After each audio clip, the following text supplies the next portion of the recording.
30 power forwards, 3 individuals, 1 billion hot dogs. That's on the line today. Ladies and 1 billion gentlemen. hot dogs? Yeah, What a sentence. What the fuck?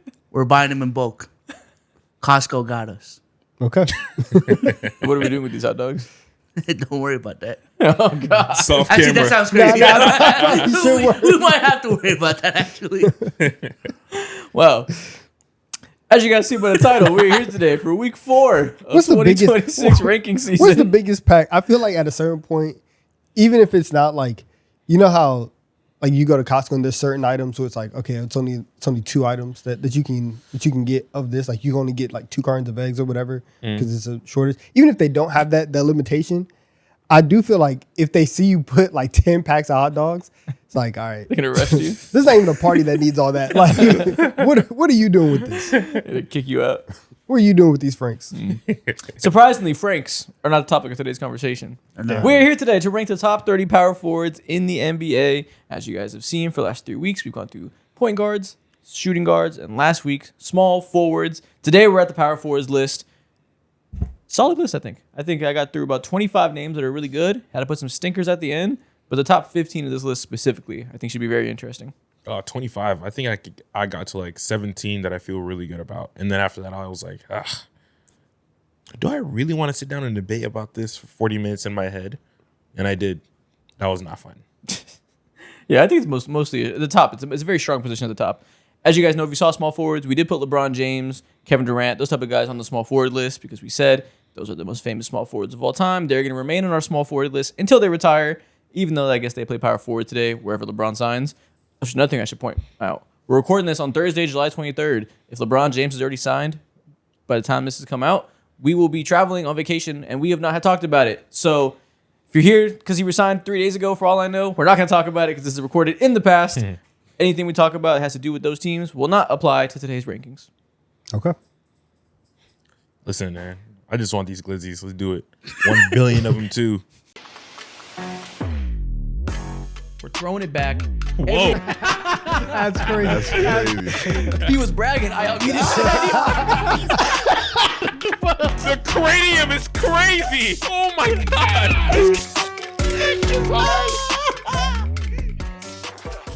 Crown eaters, rejoice!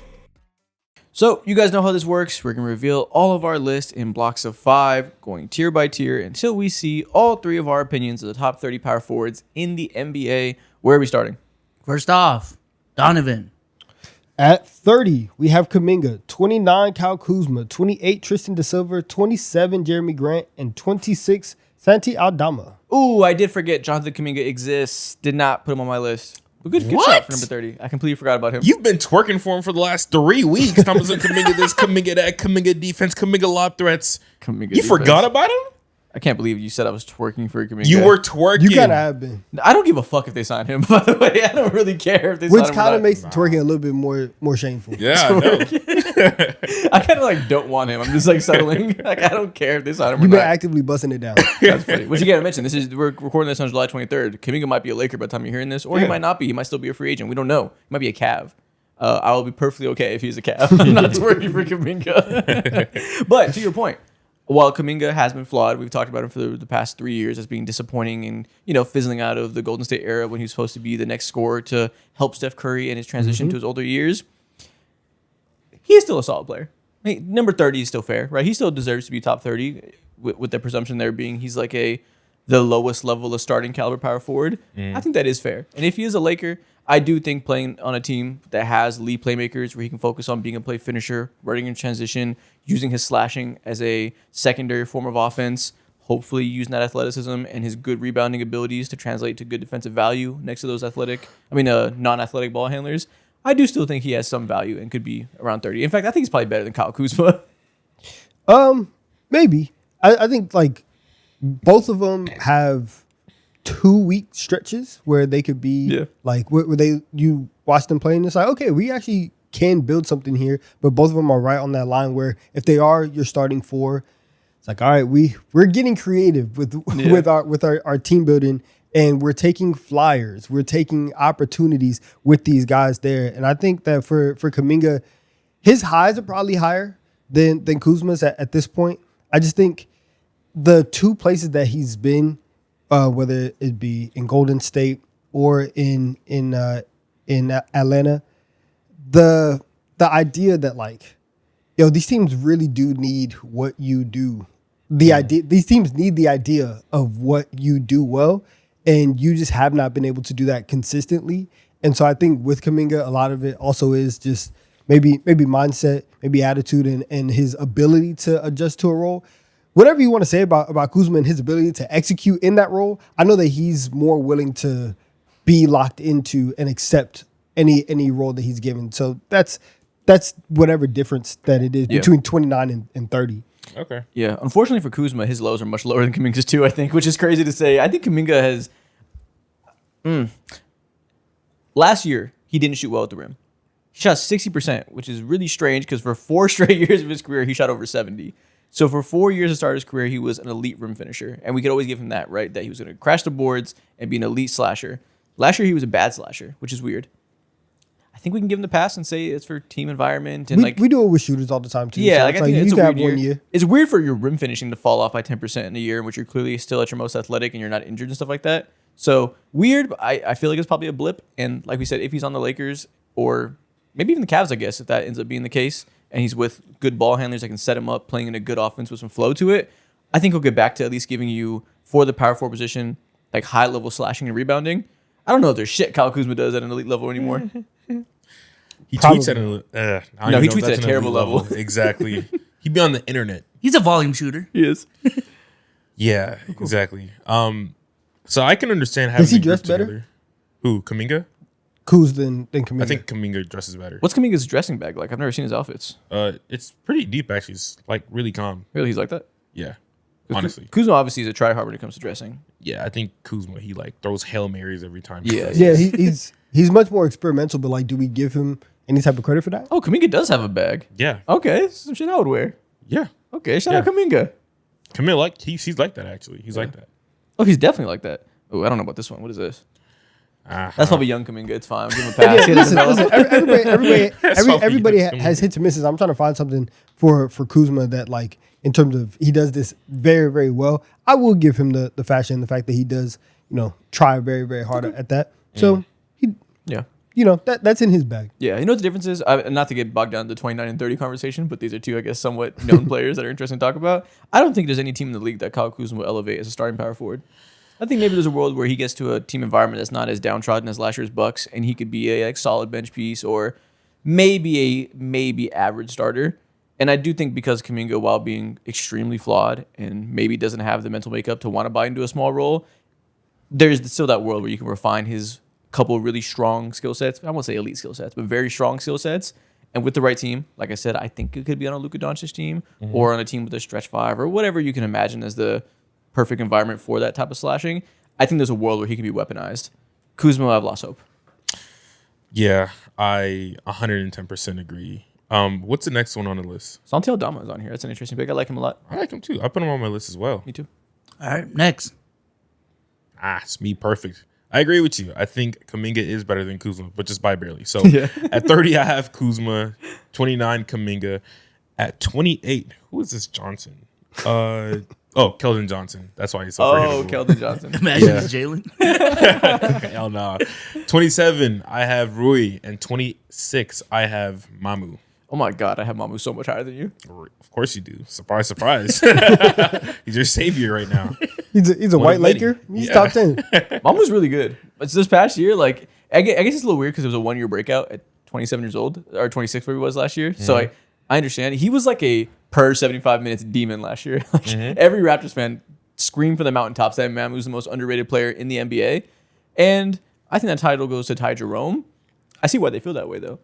Mamu was insane last year in his offensive output in his bench role that we'll see who you have above him, but there's like 7 more names above that I'm like, I probably would rather have, even if Mamu has to be a bench player and can't play maximum minutes because of defense or whatever, I probably would rather have that unique dribble, pass, drive, get rebounds type of skill set that Mamu has. Yeah, and I mean, even for a lot of guys, I mean, he played 1,800 minutes last year.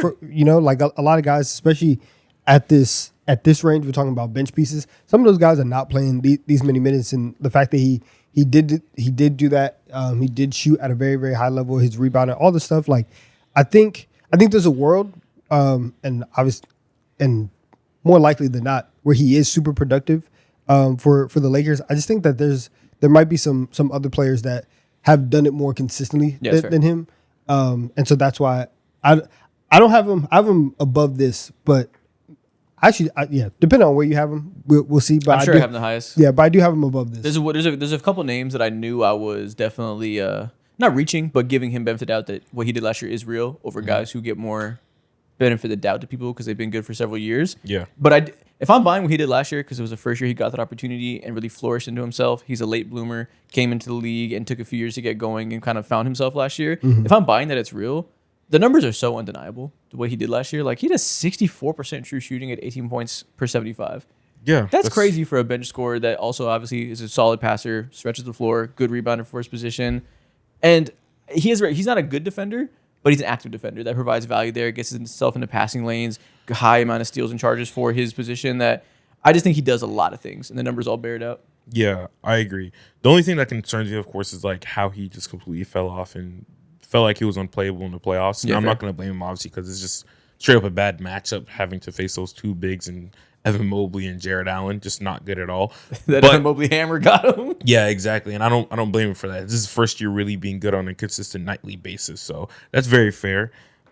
Someone that I do feel not bad about leaving out, but I can honestly say he's probably better, at least on a talent scale, than some of these guys that I have on this tier is Jeremy Grant, bro. I completely forget he exists. He did have a good year last season, but the season before that, he shot like 38% from the field, and it was just absolutely like disgusting basketball to see. So it's interesting now to see that he's bounced back and he has like great shooting numbers, and he's on the Grizzlies now, which I almost forget.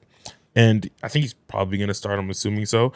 And yeah, like I'm very curious to see what he does. Yeah, Curious to see how productive he is. Yeah, especially last year, he was scamming like hard and just out there. He's been scamming for years, for real. Yeah, but I think for him getting back to a place where you can still see some value. It's crazy. We're gonna go into year 13 to Jeremy Grant. Like he's just been he's just been around, and I think I can see a version of a team, and maybe the Grizzlies are different just because they're rebuilding. I can still see Jeremy Grant being productive on like a contending team or a positive team, being carved into like a very specific role, especially at that size with his shooting coming back a little bit. But his entire tenure in Portland has been so up and down, so weird that he is in the bottom 5 for me. Yeah, I did forget about him. I know what. I have Kyle Kuzma on my list. One of the last spots. We will retroactively put Jeremy Grant above Kyle Kuzma in our heads. Oh, 100%. Yes. I forgot about him. Kuzma can get gone. Kuzma's No, you can't do that though.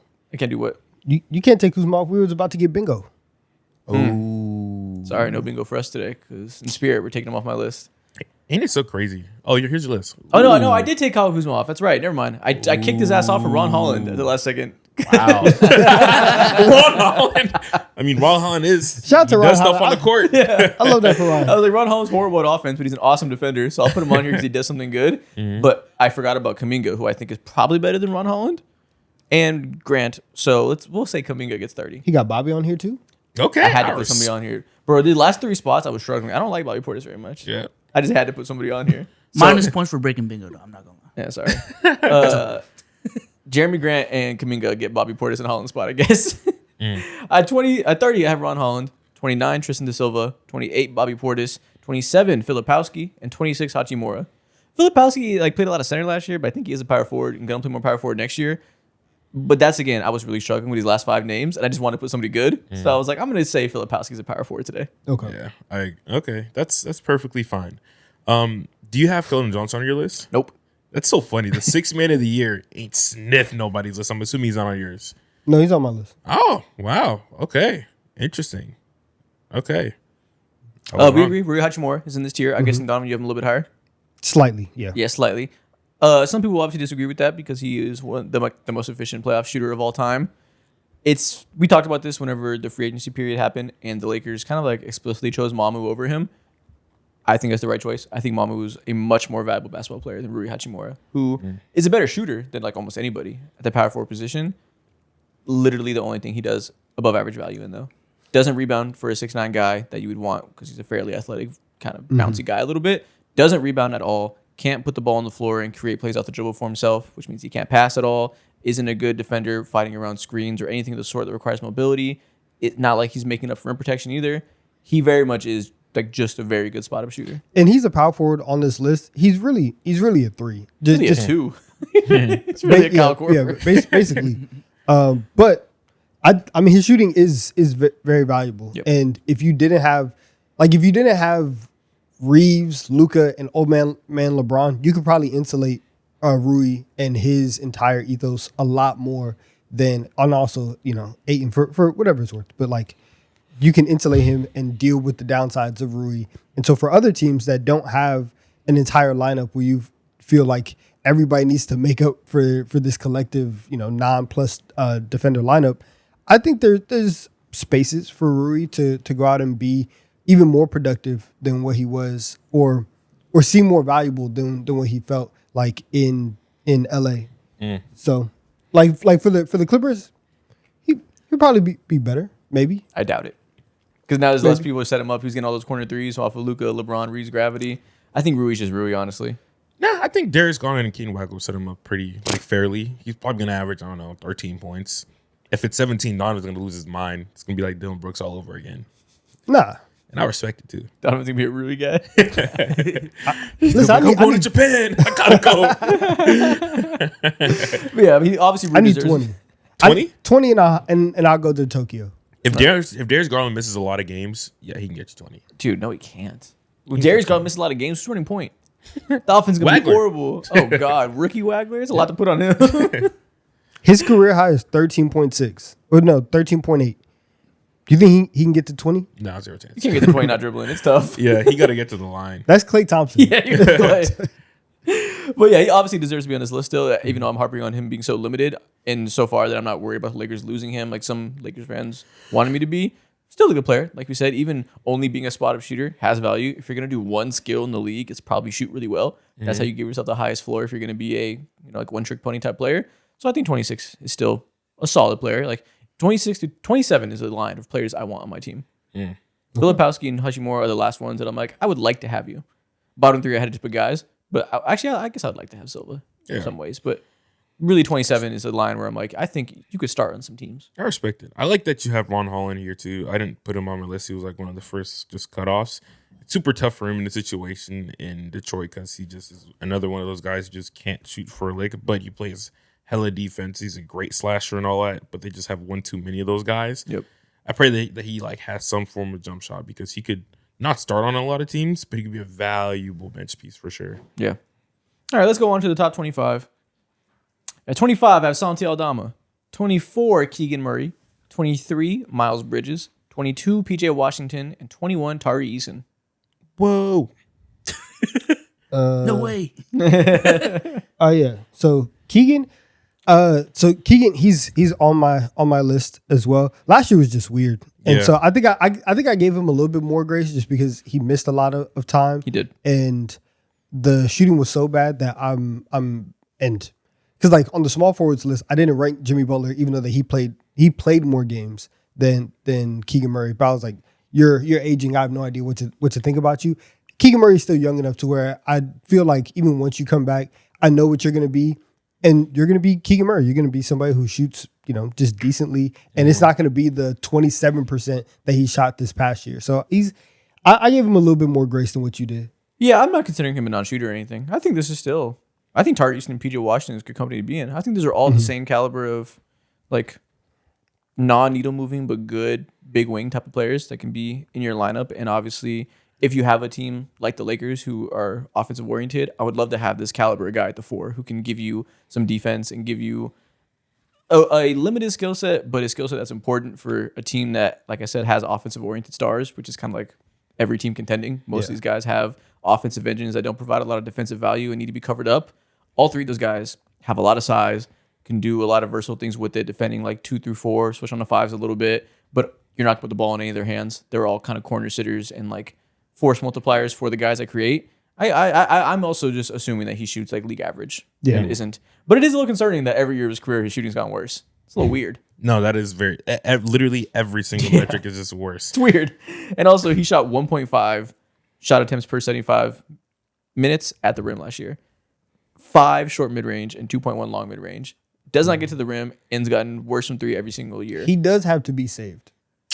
He does. Yeah, he And I does. think it can be. I think, just like PJ Washington, I think it can be saved. I think PJ Washington was also mid as fuck last year. I agree. Playing with Same a bunch thing. of nothing. But I think they can be saved if they played next to Luka again or whatever it might be. I think a lot of these guys, like, that's a logic I use a lot on this list specifically because I think power forward is a multiply the offensive engines type of position these days. So like a Jabari Smith, I put pretty high because I think you could be saved. If you weren't playing with that stupid ass Rockets team with no creators, again, if you played next to Luka Doncic or Trae Young or Darius Garland, whatever, as the league creators, you can be saved for sure. And I think this whole tier is guys that should be saved. Yeah, I agree. Except Miles Bridges, he shouldn't be saved. Yeah, for sure. He didn't make my list. He didn't make my list. Probation. I should have left him off. But Send him to Afghanistan. yeah, so I do have PJ Washington higher for what you said because I don't think anything's wrong with him. He just had easily him and everyone else who was there for the Luka tenure had the weirdest situation ever. I know he's still good. The situation, the shots just look completely different. They have like a whole cog of power forwards, and he's still awkwardly there. I wish they would trade him like tomorrow because they're just not on the same timeline. I don't know. He's additive to this roster for sure, but it just feels like a wonky fit these days. I think they will trade him, honestly. I think that's still in the air. Yeah, they should. It really is insane that you trade Luka and then that same 12 in the next 12-month span, everybody who was involved, everybody who's on that team to make the finals is just gone now. Yeah. And like kids gone, Nico Harrison is gone, AD's gone, Kyrie's who was hurt. So but if Kyrie was healthy, I could see him like he would have been traded last year too. Yeah. And so it is insane that he's still here. But you know what I will say though? I'm sensing you guys put him a little bit higher because of the memory of what he was doing in 2024 being a very valuable piece of that team. I do agree with you guys. I'm also gauging him in that way, but I think 22 is appropriate for that level of player. That's perfectly because like before and after that, and even during that stretch, he's never been like a good offensive player. He's always been fine. He can exist, and like I said, when you have a Luka type of offense he gives you a floor that you can have average ass offensive starters around you. It's cool. He can focus on defense, do all these things, but even in that scenario, he's not a needle moving offensive player to me. He's never had a league average true shooting in any way, while also being like spoon fed high quality shots. So I think even with that in mind, 22 is like I don't think I'm dinging him at all for his situation. Yeah, nah, he's still around this range. Yeah, okay. For me, but I do think that in a perfect situation, he would be probably around like 13 or 14. yeah. Really? I think like best case scenario, PJ Washington, especially when you look back on like peak PJ, I think that could be, which is a funny sentence to say. All right, what is peak? But What is peak PJ? but What I- was that? What was the difference to you? Magnet balls. Yeah, that playoff series. against OKC. Essentially, yeah. But because even out like for the rest of that playoffs, it's not even like the whole stretch he was knocking down threes. It really was that specific series that he was going crazy. Yeah, so But- that to me doesn't signify peak anything. It's like you had a Yeah. good half the season. But I think he could still be better and be considered as more of a needle mover than what he was this last year. Yeah, honestly, I think if the Lakers were able to only trade 1 first round pick for Walker Kessler and not 2, I think he'd probably be a Laker today. I think like they're going to trade him and like Rob Pelinka's trying to reunite the band together from 2024 Mavericks. Like I think he probably would just be in the same situation if the Lakers have 1 more pick. Yeah. So I said it to say he's not going to be a Laker for that reason, but I think he will be traded to a contender and we'll have the opportunity to see him in that role again soon. I hope so. Because they got Merez now for the starting 4 and Salty Aldama to be the backup 4. They really don't need him. Yeah, they don't. All right, who's next? Okay, at 25, I have Obi Toppin. 24, I have Grant Williams. 23, Tristan De Silva. 22, Santi Aldama. And 21, I have John Collins. Ooh, John Collins mentioned. I have him a little bit higher, but not too much difference to argue about it. Yeah, I literally put him down into this tier last minute just for like random minutia things. Like sometimes he's just limited as a player. He has gotten better when it comes to ancillary things, but not enough to where it makes a real difference or it's a vital piece of your offense at all. But he's a good player, and I don't think the Pistons got necessarily worse without him or with him now compared to someone like Tobias Harris. I agree. I think those are like the exact same quality of player to me. Yeah. And in But fact, for some teams, I'd prefer John Collins. Yeah. Pistons, I got to figure out. Maybe you'd want the more someone who can dribble a little bit. Yeah, Just for the sake of 'cause the you team, have 'cause Duren. it's so dire. Yeah, but it's not like Tobias Harris is putting the bitch on the floor. Like Yeah. he's just getting mid-range buckets. Yeah. But yeah, I do agree that that's like roughly the same caliber of player. Collins had an amazing year last year. Mm-hmm. Right, he had a 65% true shooting, shot 75% at the rim, 40% from three on decent volume, 4.4 shots per 75 from three. Like he's like kind of developed over the course of years when he became irrelevant to being a kind of just high quality offensive power forward. It's been like that honestly for last few years. Yeah, for a couple years. And as soon as people stopped talking about him, he got really nice with the ball. So yeah, good for him. I like that. Obi didn't make my list, but I'm assuming that you're still just like, you know, once Tyrese gets back, that he'll just be Obi top. Yeah. Again, just like a very valuable role player who can space the floor at a unforeseen rate for me personally, because I didn't think he had this level of shooting to him at all. And then of course, like he's gonna do all the transition stuff. He's a high flyer. He's a good valuable role player that he just you'll always feel his presence on the goddamn court. Yeah, he's very efficient this year, as you see on the screen right now. For every Pacer, I kind of just threw this year out the door. Like, it feel means you. nothing. Like, Siakam's numbers are down. Matthew's numbers are down. I mean, not Matthew, Neesmith. Like, everybody's numbers are down. And I'm like, I don't like care. it's fine. I'm see that top left over there on Data Baller. It says 2026. Every time I saw a Piston, I clicked it and I put 2025. I looked at their numbers. I don't give a shit about the 2026 season for the Pistons. Facts. Oops, for the Pacers. Keep saying that. But shout out also to, on my list, I had Grant Williams. I was struggling so hard to figure out where to place him. And I was like, okay, like he is coming off of like a whole injury, miss out on the year, came back, and I think he came right back after the Hornets started to make their run. Yeah. And then as time went on, he actually added even more value to this team, and he found his role again. He plays great team defense, great communicator. He's giving you the most like sound 8 points a game. He's one of the better defenders on this roster too. He's just a real like stand up and down dude. So he's normal as hell. He's a good player and he adds to every organization. Shout out normal ass Grant Williams. Yeah. Solid 8 points per game. He's normal SpongeBob when he gets all round. Facts. That's Grant Williams. Facts, bro. Facts. The last It kind of looks like him too. Bruh, he's good. The last 27 games of the season, he averaged a cool 8 points, but shot 44% from three on like 4 attempts, bruh. Yeah. That's good. That's valuable. Yeah, he was hooping. And he's Like getting the 20 volume minutes up. a game.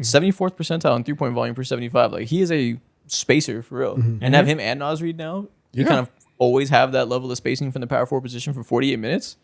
That's the goal for them. It's why they're doing that. Like they're trying to win that math equation there. Good for them.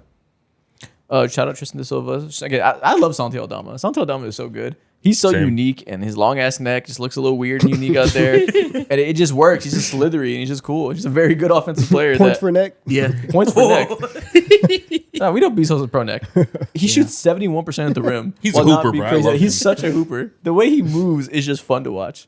Yeah, I agree. Like that skill set of being able to drive, shoot threes, and rebound from the power forward position. It's kind of like Mamu. I really, really value that skill set from the four. As long as you're not like a total defensive liability, where I think Santo Aldama is not a great defender. He's actually probably a worse defender than Mamu, which is why I had him like a tier below. But that specific skill set from the four in today's NBA, when especially because playoff defenses are so good now at defending stars and getting the ball out of their hands. If you're a star guard, especially, your numbers are going to go down in the playoffs. Even Shea, the most consistent player we've seen in the last 5 years, Yeah, you're getting doubled. you're getting doubled. You're going to be in hell. You better figure that shit out. Having a four that can create off the dribble is so important, which is why I think for the Mavs to get him is big, and I could see them trading PJ Washington, open up minutes there next to Cooper Flag. Why I love Mamu and the Lakers. Like that's going to be a meta. I think having a four that can play make like that. Yeah. I think that's like everybody tries to find their version of Draymond Green, and a lot of times you think about somebody who's very switchable on defense and can knock down threes. The short roll passing, the intermediate passing stuff, that's something that's also just very, very hard to it's overlooked, but it's also very, very hard to find somebody who's that just naturally gifted at making reads at that area of the floor. Yeah. And yeah, it's short roll, and like when the ball swings around you on these double teams and you're standing in the corner, can you do something besides just shoot a three against a late contest? They want you to shoot. Can you attack the closeout and dribble and throw a pass to the collapsing defense? Yeah. Santi can do that. Yeah. And Absolutely. who else can do that on here? Grant can do that a little bit. I think John Collins can do that a little bit while the dribbling isn't as good. And like I said, Mamu can do that, who I have up next in the tier. Yeah. Very, very important archetype. I agree. What does Donovan got? At 25, I have Keldon. 24, I have Rui. 23, I have Julius Randle. 22, I have John Collins. And 21, I have Mamu. Wow. Okay. John Collins at 22 is fair. Randall at 23 is diabolical. Dude, I don't think it is. Like, You go on this point first. yeah, obviously, because I put him here. Yeah, But, I mean, it's hard. it's hard. It's really hard, especially coming off of this season. What's the defense for Randall and how it went down? Yeah, fair question. I struggle with this too. 23 is fair based on last year. I think he's had a long career and last year was a bad year. And I'm giving him benefit of the doubt to some extent that we know who Julius Randle is. He had a good year the year before that. Last year was weird. We know they had this weird locker room stuff. The fit just kind of fell apart. And he just played poorly. Like, there's no excuse to, I'm not giving him, he needs a new coach, needs a new fit. Like, he had a team he could fit on. He played like shit last year. And it spiraled and just was a bad year, right? Like, these numbers we're seeing on screen right now are of the 23rd best power forward in the league. We know who Julius Randle is. And I think it's an off year that I'm choosing to give him a little bit benefit of the doubt. I also put him low, but I did consider putting him as low as you did. I just decided that, like, I'm gonna get real and think that next year Randall will probably be better than John Collins again. Yeah, for Randall, I think it's tough just because we've seen him not play well before and still been able to acknowledge his talent.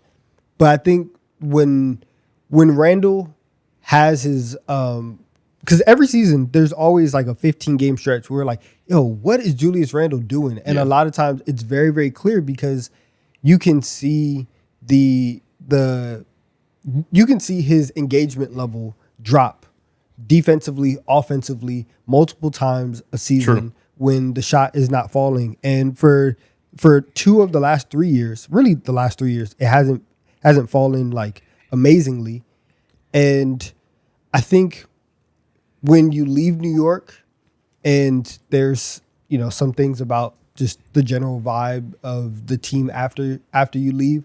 And then as soon as this season is over, basically every single player on the team in their exit interviews is talking about, we need to be better about our moodiness. We need to be better about handling our emotions.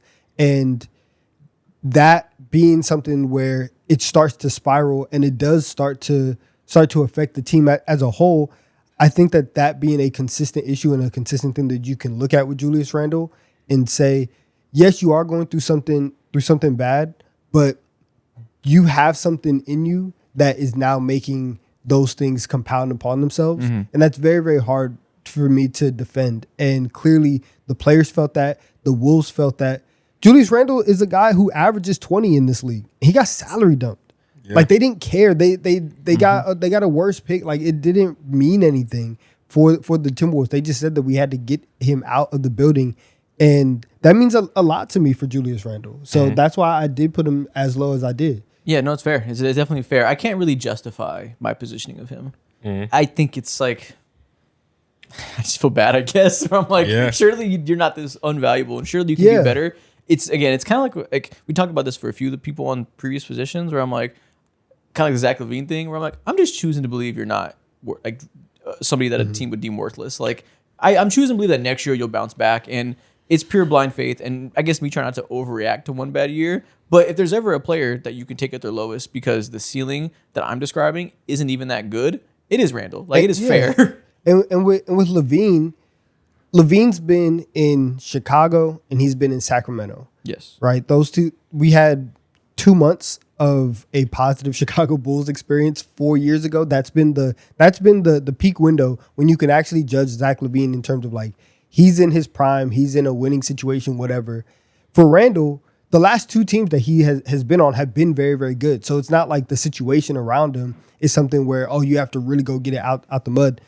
I think that he's been on good teams and has had opportunities and has been empowered to a certain level to go out and play his game and play well, and it just hasn't happened. And I don't want it to seem like I'm just like kicking Julius Randle while he's down. I just feel like this is one of the realities of where we're at with him in his career. Yeah, you were definitely being fair.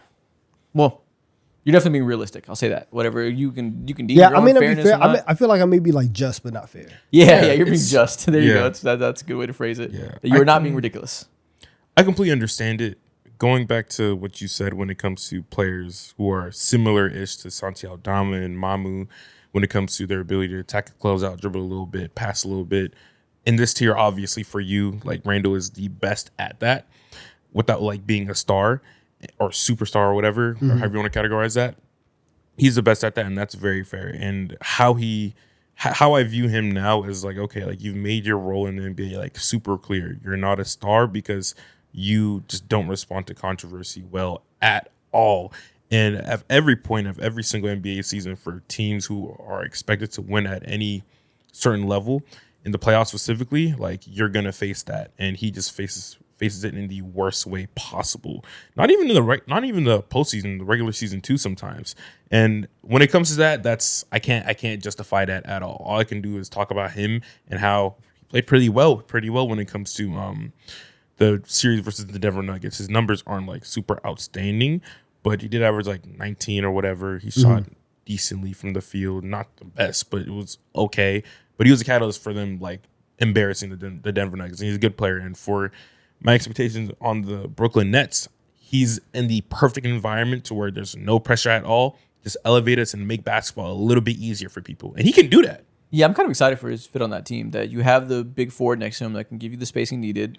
One of the highest gravity shooters in the league in Michael Porter Jr. and a backcourt in Joman and Mikal Brown Jr. that I think is like going to be a nice dynamic mix of shooting and ball handling. There should be great spacing for Randall to be able to do what he does and be able to create the paint touches that kind of allow those guys to be more perimeter oriented. Good spot for him, I think, to give some kind of bounce back to his value. Yeah, and you know what? I will say this too, to your point, which I can justify for you in my mind why Randall was at 23. If I was a GM, if I was a Detroit Pistons GM specifically, I'd rather have Collins on my team than Randall because of money, obviously, and fit-wise, like money and fit-wise, there's just way less expectation, and I think I can get to the same exact place with both of these players. Fair. Yeah, I'm trying to think like... It's tough. Yeah. Again, obviously, might keep framing it through the Lakers because that's what I've been thinking about. A team that needed a power forward. I don't think I'd want them to get Randall even a little bit. Yeah. Like, I'd rather have John Collins, and I'd clearly rather have Mamu. Like, I wouldn't want them to pursue Randall at all. And theoretically, that's not even theoretically, that's like the best spot for a power forward in the league right now. Playing off of Reeves and Luka, like, you can't ask for more of a opportunity and need for your team and need for your role to be like high level for that team to thrive. I wouldn't want Randall at all. Yeah. It's tough. I mean, he shot like 29% from three in the playoffs as a whole. Shot 19% in the second round against San Antonio. San Antonio just like, I couldn't think for a player of his position and his like traits. San Antonio is literally the worst team for him to face off against. And you know what's funny? It might be the best team for him to be on. Yeah, him and Wemby would be kind of dope. Which everybody in Wemby's kind of dope. I know, but like the strength of Randall, like I kind of like that. Yeah, Grant Williams and Wemby. Tough. Want to see it. That's actually Tough. nice. That's pretty good. Scary sights. If I get prime Grant, Who's stopping them? nobody. The leader of the NBA PA and the face of the league. Is he the for real leader now? Actually, no, CJ McCollum is, but he's one of them. There's a few presidents or vice presidents. He's in the mix, but I think CJ McCollum is like the head. I think. okay. Yeah, Grant's one of the VPs. All right, next up, let's go to the top 20. Top 20. At 20, I have Tari Eason. 19, I have Tobias Harris. 18, Keegan Murray. 17, Draymond Green. And 16, Derrick Jones Jr. Oh, I thought Derrick Jones was a small forward. I didn't put him on my list, but I would if he's a power forward. Yeah, in my mind, just pretty much view him as a forward throughout the entirety of his career, or at least when he got like really good in 2023 and onward. But yeah, I guess we could start with him. Good defender, great defender. Of course, he's like leaner and on the skinnier side of things, or whatever. You like the way I said that? Yeah. On the skinnier side of things, Scratch his ear as well. skinnier side of things. I am handing out vocab points. If y'all give me some good vocab words today, 3 points. I gave you one yesterday for additive. You love additive. Additive. The Love that word. regular word. Bro, I've never heard that word till I hung out with y'all, man. It's a normal ass word. Yeah. That's so funny. Wait till I hit you with a precipitous. You're gonna melt. I've heard it before, trust me. Oh, okay. You heard of that and not additive? I don't think it was on a ranking video, but moving forward, vocab points will be handed out. Okay. Just saying. Okay. Yeah, bro. The most shocking thing And something I wasn't prepared to do at all was put Draymond Green at 17. Oh, that's Draymond Green. Oh. Yes. Yeah, he's higher Draymond for me. Green. He's what? He's higher for me. Okay, good. I thought you said he's out for you. Like you didn't rank him. Yeah. I was like, wow. Dude, Draymond, it's just so putrid sometimes. And last year, we seen the worst of it. Especially like every time Steph is just not out. That's fair. So those were he very just low last year. Doesn't want to play basketball. He will actively try to either, like 2 years ago, a couple of years ago, we seen it. He didn't want to play. He injured himself, bro. He didn't want to play at all. Yeah. Tries to get himself out of games. Offensively, when Steph's not there, just like, bro, like, okay, I understand you can pass a little bit, but like, what do? You don't do anything particularly well at all. People leave you wide the fuck open from three. And sure, you take them, but it's not like you're scaring anybody for real. So it's sometimes it's hard to see his value when Steph is not there. Look at the offensive impact last year on the top left. Yeah. Offensive Darko plus minus is negative 1.9. Mm-hmm. And of course, like I was gonna put him higher straight up off of reputation, but I'm like, okay, that's fair, but I have to be harsher for him. You know why he sucked last year? Why? Look at the second level. The second level of stats shows his on-ball percentage and some of the playmaking stats. 17.7 assisted points for 75, his highest level. Look how full the green bar is. He's very good at that. We know him to be a legendary playmaker for the power forward position, right? 3.5 turnovers per 75 and 15.9% of his turnovers are creation turnover percentage. That's terrible. You're giving back just as much as you're bringing in the playmaking department by turning the ball over that frequently. And there was a month of last season where it looked like he was addicted to turnovers. It was nuts. Yeah, exactly. It was looking real bad, bro. It was looking real bad to the point where a lot of Warriors fans are like, bro, I honestly don't think we need this guy on our team. Now, of course, with all that being said, the defense like is still there. And whenever he wants to lock in, he fully can do that. He has like that superpower for the rest of his life, probably. But with how just bad at times he just looked with any guy who is not named Steph Curry, I just can't defend that. Yeah, it wasn't his best year at all. I dinged him a little bit in his standings for that too. Like in previous years, he would have been top 10. I didn't do that, but Steph still weird is year. on the team. Jimmy Butler was out. Like I'm just again, he's Very the type weird of player year. that I'm just gonna assume that when they're whole, we know what he does, and Exactly. we also know the downsides. And when they're not whole, he's a unique player in history that like the situation has to be good, and he's the best ceiling raiser in role player history. So I treated him like I just know who Draymond is at this point, but he's only getting older. Yeah. And if you're saying this year was a sign of things to come, I cannot blame you. Yeah, especially with the like there, and there's been multiple times over the last couple of years, like the fact of him not wanting to play, and if Steph is not there, Steph is also getting older, and Steph is missing more games and more games, and so now you have more opportunities to have Draymond without Steph, and those games are very, very volatile, and I think a lot of times you see the Warriors in very critical positions. You're like, okay, Draymond, like can you lock in for a second? He's like, absolutely not. Yeah. He's like, no, I'm me, and this is just what comes with the package. Now quit asking. It's tough, bro. It's like this is Yaxel. a power facts. This is a power forward ranking. About time you learn what it's like around here. Stop asking questions or else. or else. This is a power forward ranking. Why the hell do we always have to mention Steph when we talk about Draymond Green, bro? I want to focus on you as an individual. And individually, you just were not good last year. You what it need is. to know He's when the you most see unique him, player. you see him. Yeah. He's a very unique player. It is what it is. Yeah. Yeah, we treat him a little differently, and he's kind of earned that right. Yeah. I agree. For good or bad. It's not even necessarily a good thing that he's a unique player. I didn't say he's a uniquely great player. He's just a unique player that has his pros and cons that nobody else has. Yeah. Shout out Tari. Shout out Tari. Salute. And a shout out Keegan Murray, I guess. You are theoretically the 18th best power forward in the league. Yep. I agree. Next up. At 20, I have Tari. at 19, I have Keegan. 18, I have PJ. 17, I have Naz Reid. And at 16, I have Paolo. You're not pulling any punches today. All of these mediocre ass power forwards who played like shit. It's you said, I'm going to grade you like shit. It's tough. Fair. It's tough. And like Paolo, when I first was going through the list, I was moving Paolo and Randall up and down together. But then I ended up moving Paolo higher than Randall just because he did have some moments in the playoffs where he still did play well. You know, like he had a game where he had 45 points where he was going band for band with Cade, and you can still see sometimes the highlights for Paolo. However, I like this team. I think is year in and year out going to be one of the more disappointing teams until Paolo really takes not even the next step. I think he needs like 2 more steps to get to the potential of what we've been talking about with him. and the downsides and the lock-in that we thought that he had after the All-Star break, where he had the self-awareness to come out and be like, maybe it is me. And then right after, then you start seeing him turn back into just, the regular Paolo. This is very hard to build around when outside of going out and getting 30 every single night, I don't know where else you can contribute. And so if you're not getting 30 at the highest level every single night, then it's very, very hard to rank you. So that is why I think he's right around middle of the pack in the league. You're not wrong. Last year, as far as, grading him with the responsibility of being a creator, being the lead creator for your team, he was not good at that. He is, at best, an average lead creator offensively right now. As far as the role and responsibility that comes with that, you gauge all the guys who are responsible for creating their team's offense across the league.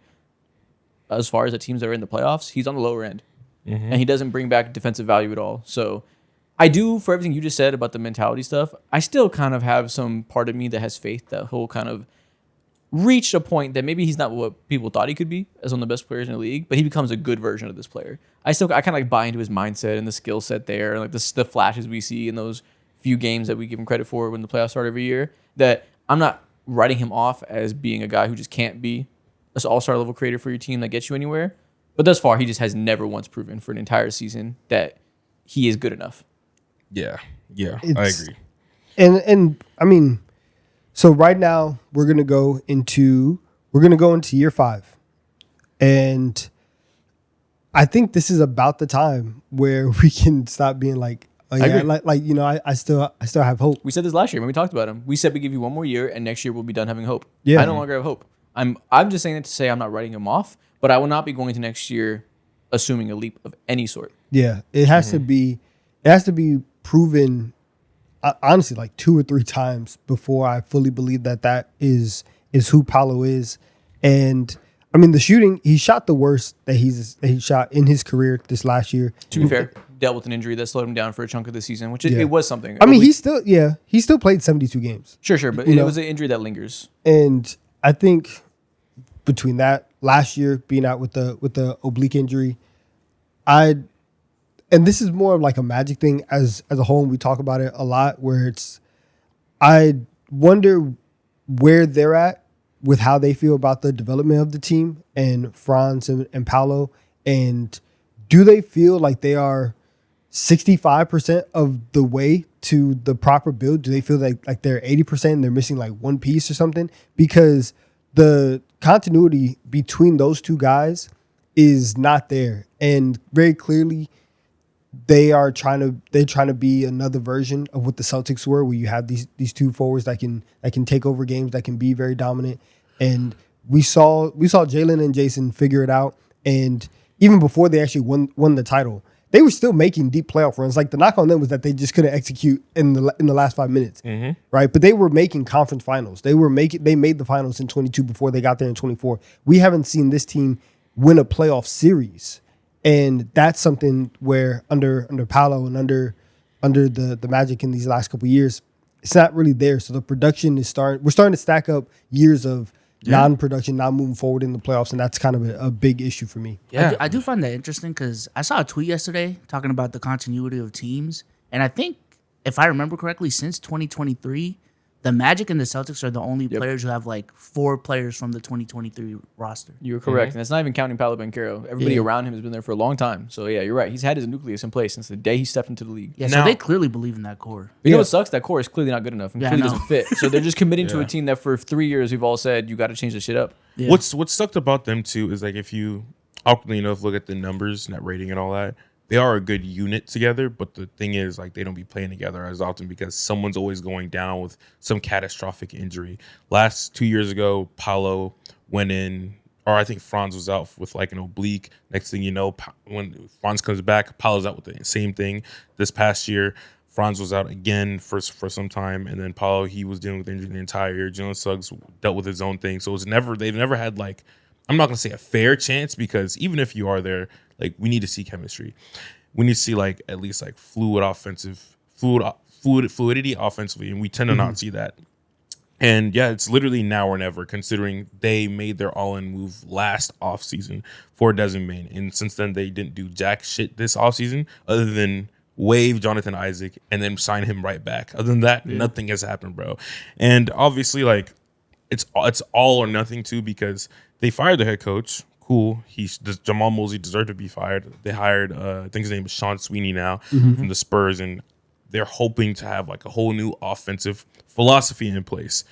If it's not now, then someone needs to be traded off of the team. Maybe a couple players will. And I don't know. It's obviously, we talked about it. We did the exercise a couple months ago. It's damn near impossible. It feels impossible to trade someone like Paolo Banchero because of the money and how much ball attention that he requires and all that. But at this point in time, it'll be so much easier to not prioritize him, considering, look at his first 3-4 games into that playoff series against the Detroit Pistons. Before he dropped like 45 on them, his numbers are literally putrid, and he shot sub 40% from the field, bro. Yeah. And shout out those big games. The playing game he had was magical. Felt like we're watching the best version of Paolo we could ever exist. We were having a great time, giving him props for that. It's always great times every now and then that we're giving him props for. It's never just, this is who you are, and we don't have to be surprised when it happens. The shock and awe we have to display, and these like fake apologies that are demanded of us every time he plays well, that look what he can do twice a month. It's like, damn, I wish he did it every day. That'd be nice. I would love to give him the applause you give him if he did it on any regular basis. That wasn't warranting a parade when he has a crazy game. And the playing tournament as a whole was crazy, because they lost the first game and he looked the worst that he's ever looked. Yeah. And then the second game he looked the best that he ever looked. And so if you're going from the best in the league to the worst in the league, that puts you right here in the middle at 15-16. Yeah, it's not ridiculous at all. I think I put him like a couple spots higher than you. I think it's very, very marginal, the difference. We agree on the view of him. I think there's just a couple players that like I think are also like not needle moving enough for me to put above him, but we definitely agree on the general point about Paolo. All right, let's see my list. All right. At 20, I have Naz Reid, 19, Tobias Harris, 18, John Collins, 17, Sandro, and 16, Jabari Smith Jr. Damn, no bingos yet. Tough. Damn, Wow. no bingos. Okay. Yeah, Jabari Smith is the ultimate. I know for a fact we can save you. Wow. Like if we put you on a team of creators and you can actually have easy shots fed to you, I know for a fact we can save you. I have him higher. For sure. Can't go much higher because he currently has never been a good offensive player for a day in his life, and he's a Because he needs to be saved. exactly, but he hasn't been saved yet. So I can There's only no give him so production to much. back it, yeah. I can only give him so much benefit of the doubt because again, he can't do anything with the ball in his hands. But I have so much faith that we put you in an environment where you can be the lion's share of the defensive credit. You can corner sit and play finish and cut and use that size and the unique skills that you have. You'd be the perfect Luka Doncic teammate. We can save you in that team construction. Luka Doncic's teammate. Yeah. Yeah. I mean, you're right. Like, his offensive stuff is Everything terrible. really is just through a Luka lens. I know. That's hilarious. Well, I don't Trae Young, Garland, whatever. That type of guard, like if you were a power forward for the Thunder, playing as a Shea teammate too, like you can play next to these league creators that dominate the league. I use Luka because he's the poster boy for league creators, but offensive guards that are your team's engine, that archetype that Luka is the face of, Jabari Smith is the perfect player for that archetype. Yeah, I agree. It's so annoying seeing him come out of Auburn, because when he was first drafted, people were like comparing him to fucking Chris Middleton and all this wild ass shit.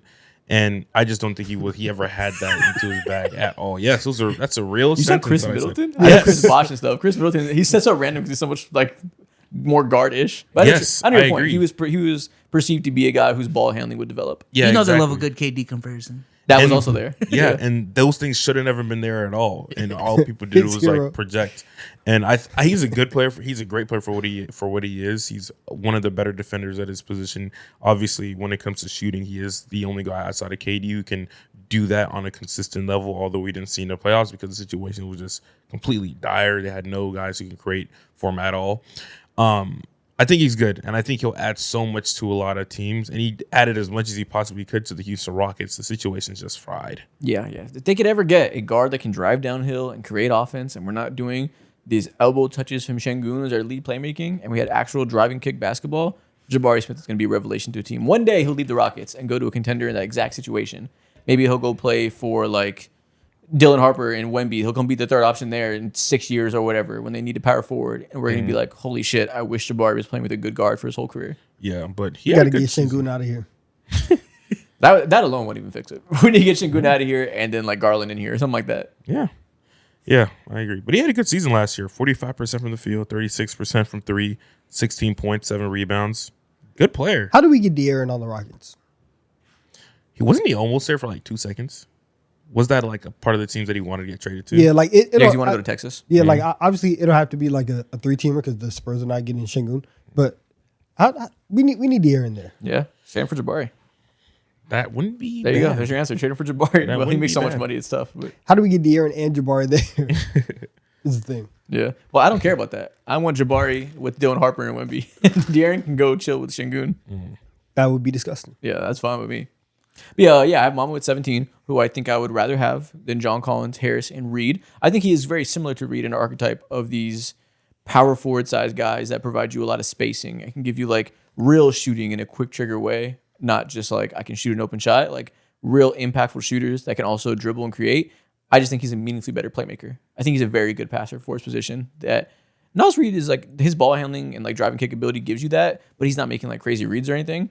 Mamu is a very versatile, like effective passer that can elevate those around him. He can do big to big lobs. He can do driving kick. He can do short roll reads. He's, as far as offense goes, the full package for a role player. Now defensively, obviously, he's very, very ground bound and nothing special. When he has to play center for the Raptors last year, the rim protection numbers are terrible. I have a lot of hope, though, that him playing next to Walker Kessler and being able to be a power forward where he can just use his good IQ and activity and ability to play passing lanes and not be forced to really defend at the rim all that much. I don't know. I don't really think he'll be a negative on defense next year next to another rim protector. Yeah.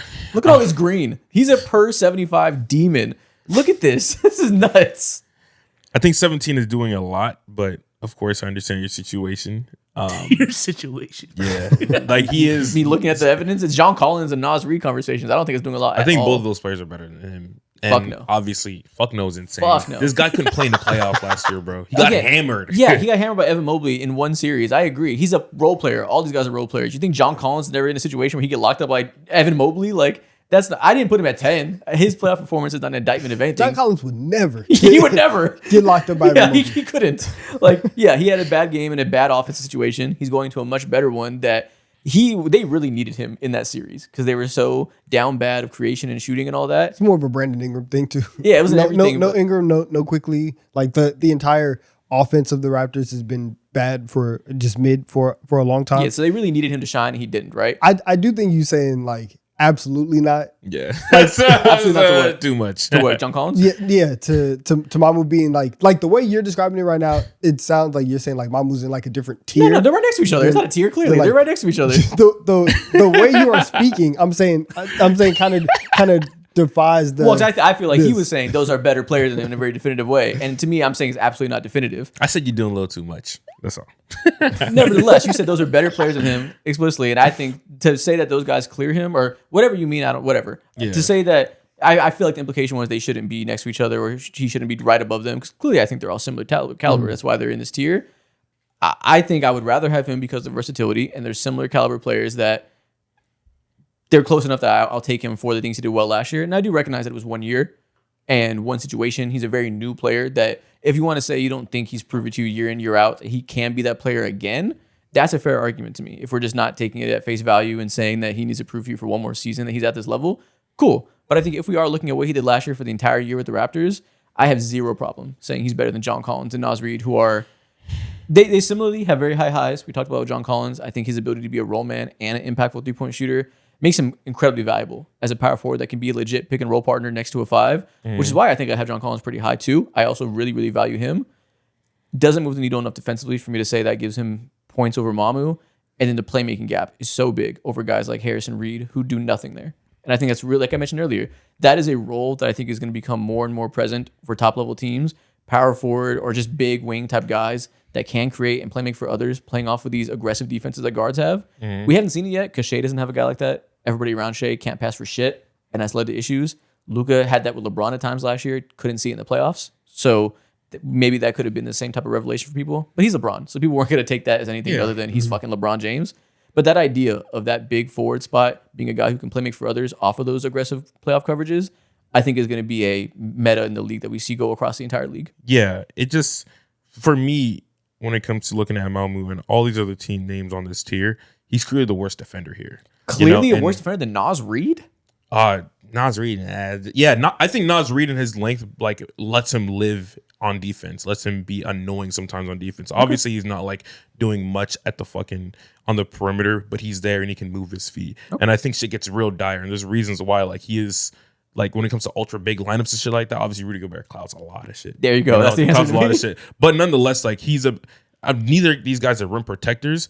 But Naz Reid is more of a deterrent than someone like Mamu, you know? And in the Western Conference, things just get even spookier. Evan Mobley is not there no more. Your face was fucking Wemby. Guys like Chet will be there to fucking annoy you and blow you away to smithereens, bro. So it's not gonna get any easier. I just think it can get spooky really fast if his shot isn't going, which it did not go, nor the passing was like all like jacked up too a little bit. End of the day, I don't disagree with you about that downside. That's the case. These are all role players. That's the case for all these guys. So we can pinpoint for every single one of these guys ways in which things could fall apart and get spooky real fast. I think that's true for every single guy here. I think Mamu has the most paths of these guys to still providing value if shit does get spooky for one or two of his strengths. Yeah. Okay. I disagree only because I feel like the defense stuff would be so dire. If you want to have him at the very top of your tier, you need to have him at the top of your tier if you want the Lakers to be like a 3 seed in the Western Conference. Or maybe it's not even about that. We talked about on the Raptors last year. He had a great season. Like we talked about him as one of the more underrated players that blew up. And I get your point. It's funny, but like I don't think it's just that. I do think he's actually very good. Okay. I did want to ask Mo, Derrick Jones Jr. over Draymond Green. What's the logic behind that?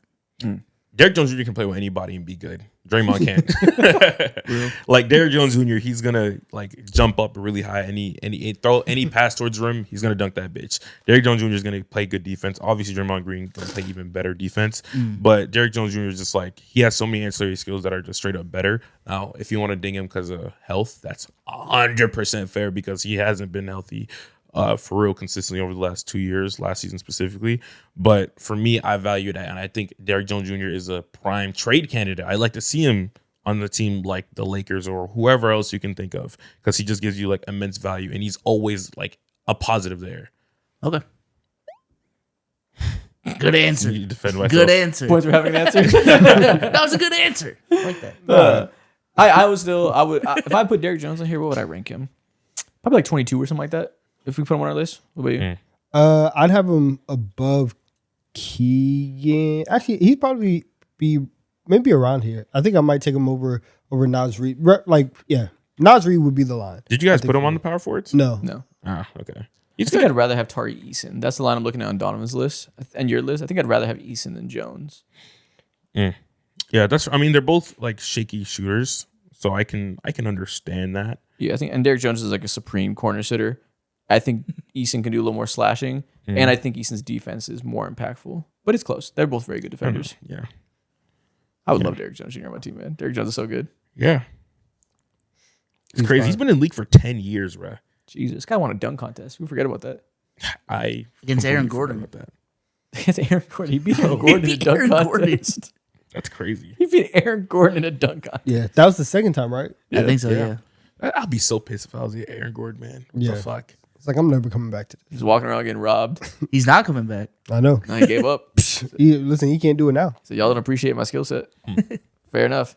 All right, on to the top 15. At 15, I have Julius Randle. At 14, I have Draymond Green. At 13, I have Colin Murray Boyles. At 12, I have Jalen Johnson. And at 11, I have Paolo Banchero. It's kind of low for Jalen. Don't think so. To me, the top 10 is like all All-Stars. So he's kind of basically what it is between him and Paolo specifically is, I guess theoretically, he was better than Paolo in the regular season in terms of like he didn't have the downsides of Paolo. Yeah. Equally as unproven in the playoffs, so I can't give him that nod of like I trust you more. I think they're both, for different reasons, right now not equipped to be a like lead guy. Even though Jalen has been thrust into that role, I think thus far he's kind of the poster boy to me of he's a very good player. Not saying he shouldn't be a important part of the Hawks or anything, but I think he's kind of the poster boy of like, yeah, if you give anybody usage, they can put up all-star caliber stats, but should they be all-star caliber league creators? And I think at his point of his development, barring major improvements, it's a hard no. That he's a very good second option, which is a big development point from where he was in previous years. I think similarly to Paolo Banchero, but like I said, for different reasons, has no business being the lead creator for a team in the playoffs. That's fair. But I also think that on this list, there's not a lot of guys that I would want to be my lead creator. So I think he is higher with you. than this for me. Because if we start talking about like just second options and your ability to score, to play make, obviously like his defense as he's become a bucket and a more offensive slanted guy, that's kind of gone by the wayside. But I do think that That's the answer for me. yeah, that's fair. I do think that his offensive game is obviously like impactful, and the playoff series is the playoff series. That was something that I wanted to see.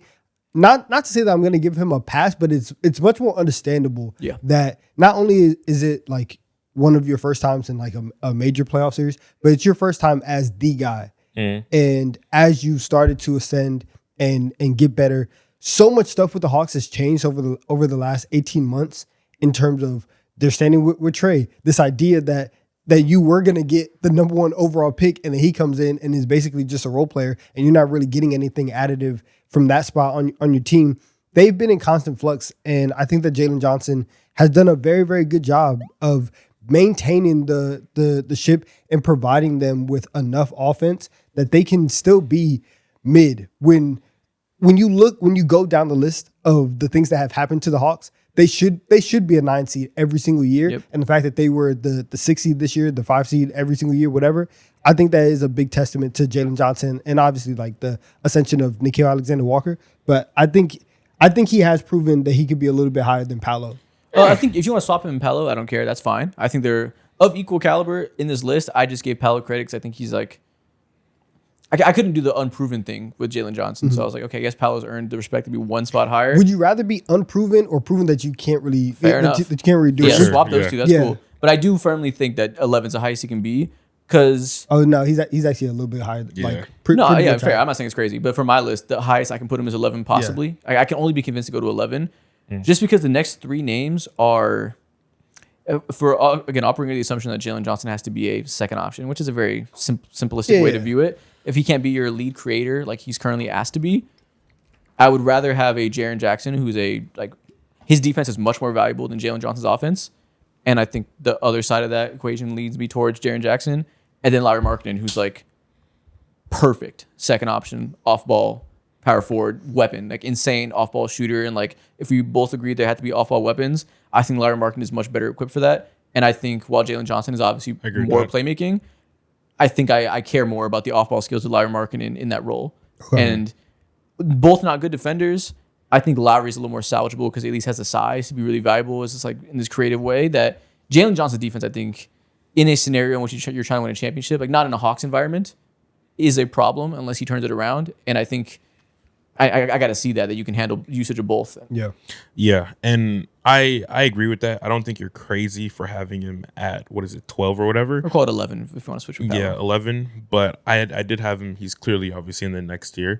I think I agree with you. No one should give him the opportunity. No one should want him to be the lead creator, and we gave him the opportunity to do that, and it led to not necessarily a disaster, but it wasn't a good time against the Knicks, and we saw him in his in-between half-court game just really like struggle, and that's not developed. But I obviously love him as a player because without him, bro, like this organization is literally in the trenches, you know? We're with the Chicago Bulls and the Milwaukee Bucks in terms of just like doing a whole lot of nothing. He's done nothing but get better every single year, and you just throw him on a basketball court. So I think unlike someone like Paolo Banchero, he's gonna find ways to be valuable. A couple of years ago, it was his defense, it was his rebounding, and we did see him throw like a couple flashy passes and be able to run offense through him, which is rare, you know. And yes, like you don't want him to literally be the lead creator. There's only one guy in this whole entire list who I think we can confidently say he can be a lead creator on this team, you know? And we drafted Kingston Flemings, and I think he's going to be great for us. And I think seeing Jalen Johnson hopefully be tasked less when it comes to creating in the half court will obviously or hopefully like attribute to his defense and have that like get a little bit better, because there's no excuse for that at all. If you're not going to like be an elite or at least like a average, can you be like Tobias Harris level of half court creation? We're talking different about you a little bit. Yeah. But you can't struggle in that and also look like you're concussed defensively and just be overly tired. I think he's concussed defensively. And to your point, there's only one guy that can be a lead creator. That's the thing, is that his main value is lead creator stuff, and we appreciate that. And that's every time a team is a little better than we think, we're going to give the credit to the guy that does the lead creator stuff. And like you mentioned, half-court offense wasn't there. Thank God for CJ McCollum and Nickeil Alexander-Walker in the second half of the Yeah. season blowing up. Jalen Johnson gets all the credit because he's the all-star. He's a part of a bigger piece to me more than a typical first-time all-star on a surprisingly good team. That he'll get the credit because that's how it goes with especially teams that people don't pay attention to as much. They just funnel the credit to the all-star guy. That was very much a team environment type of thing with the Hawks last year. And a shout out to him. Obviously, he plays an important part. Not saying he's not a part of it. That alone doesn't give me. I don't feel the need to like automatically give him that credit that some people might. And yeah, well, I agree. Only one guy can be the league ball handler on this list. That's why the secondary stuff matters to me so much. And I think guys like Jaren, Lowry, Aaron Gordon, etc., just provide more value there. Yeah, and I feel confident in him like doing that again because I literally seen it happen before. That's what he got for like minutes just 2 or 3 years ago with the Hawks. And when it comes to creating stuff too, I think he's like a unique creator because he's not like Paolo Banchero when it comes to absorbing Thank that God. much usage. He doesn't pound the rock to wait and see what happens and observes the field. He's a fast processor. So I think no matter who he plays with, he's always going to slot in perfectly because he's not commanding overly attention. He's not like literally. It doesn't take him 10 years to make a decision at all. It's 0.5 seconds, you know? Definitely. And that's a valuable type of creator, you know? Oh, it's especially when the idea of like you want to get a star guard or whatever, like the idea of him going into a role that fits next to those guys. Yeah, you need someone who makes fast decisions, and that's incredibly valuable. So I think I'm with you that I expect him to get higher. I'm just not automatic. I guess sometimes when somebody makes their first like leap, it's like we gotta like swarm them with credit, and I think he's an incomplete product. I do think next year maybe Very he'll fair. continue to build on that and get to the point that I don't disagree with you guys on the trajectory he's on. I think he showed that he's on this trajectory, but not ready to do it at the highest level at all yet. I guess the only thing that I'm like that leads me to be a little bit happier is that the jump shot did get better. And as the season went on, he finished out shooting like 36% from the three-point line, which is like not great, obviously, but it's very, very good and more promising to see him and believe that he would be viable next to any star lead card, or maybe we already have him, he's just not there in Kingston Fleming. Yeah. Like he'll be good regardless. For sure. And I think, around February last year when we were first oozing over the Jalen Johnson leap, I would have agreed with y'all. I just think over the course of the season, as we see more of him, see him in a playoff environment, which, like anybody, I'm not holding that against him entirely. I'm never going to be one to be like, you sucked in the playoffs. But in his specific instance, it does matter, I think, as we're seeing him for the first time, get used to that role. And it's just data points that I think that we got a little bit over our skis with the leap because it was so fun and such a unique, fun type of player that just calm down a little bit in as far as giving him the credit for being at that level already. Yeah, that's fair. I will say too, also, I completely forgot to rank Colin Murray Boys, bro. Yeah, he's awesome. Yeah, shout out. I put him next to Draymond Green. I think Draymond Green's chain doesn't snatch as the best unique power forward at that type of defense passing thing. Murray Bowles is here, and he's a better version now. I would firmly have him right here at 13 too, bro. Yeah, he's so good. He's the best role player on this list because I think 12 is where we start the, going into all-star caliber guys. If you want to give him that credit, Murray Bowles is the best role player at the power forward position. Yeah, I agree. All right, moving on. Next, at 15, I have PJ Washington. 14, Naz Reid. Last tier of guys who can just like pass, dribble, shoot, and all that. Next tier, of course, is the all-star-ish range. 13, I have Julius Randle. 12, Paolo Banchero. And 11, I have Zion Williamson. This is probation tier. How did we feel about Zion after last year? Because he fell into irrelevancy because the Pelicans are obviously a joke of a franchise, and nobody talks about him anymore because they also gave him less usage, less minutes, all this stuff. This is the lowest you've ever ranked him, I'm assuming. Yes. Do you feel think down so. on the Zion Williamson experiment? Yes. Probably should. Of course, it's like encouraging to see that he had nice, healthy year. This is the healthiest that he's looked. Didn't miss too much time because of any major injuries or whatever. It's just disappointing to know that we're in year 7 or something like that for Zion Williamson. And there's literally nothing that's changed about his game at all. Like the strengths are still there, but what sucks is that the strengths don't hit as hard as it once did. His second year, he averaged 27 points per game, bro. And obviously, like I know since then they've went from coach to coach, had hella trades and all that. They don't have necessarily the best center next to him to feed off of his game, which is very fair context. But I'm looking at you as an individual. Through all the context, I'm looking at you, and you have not grown at all.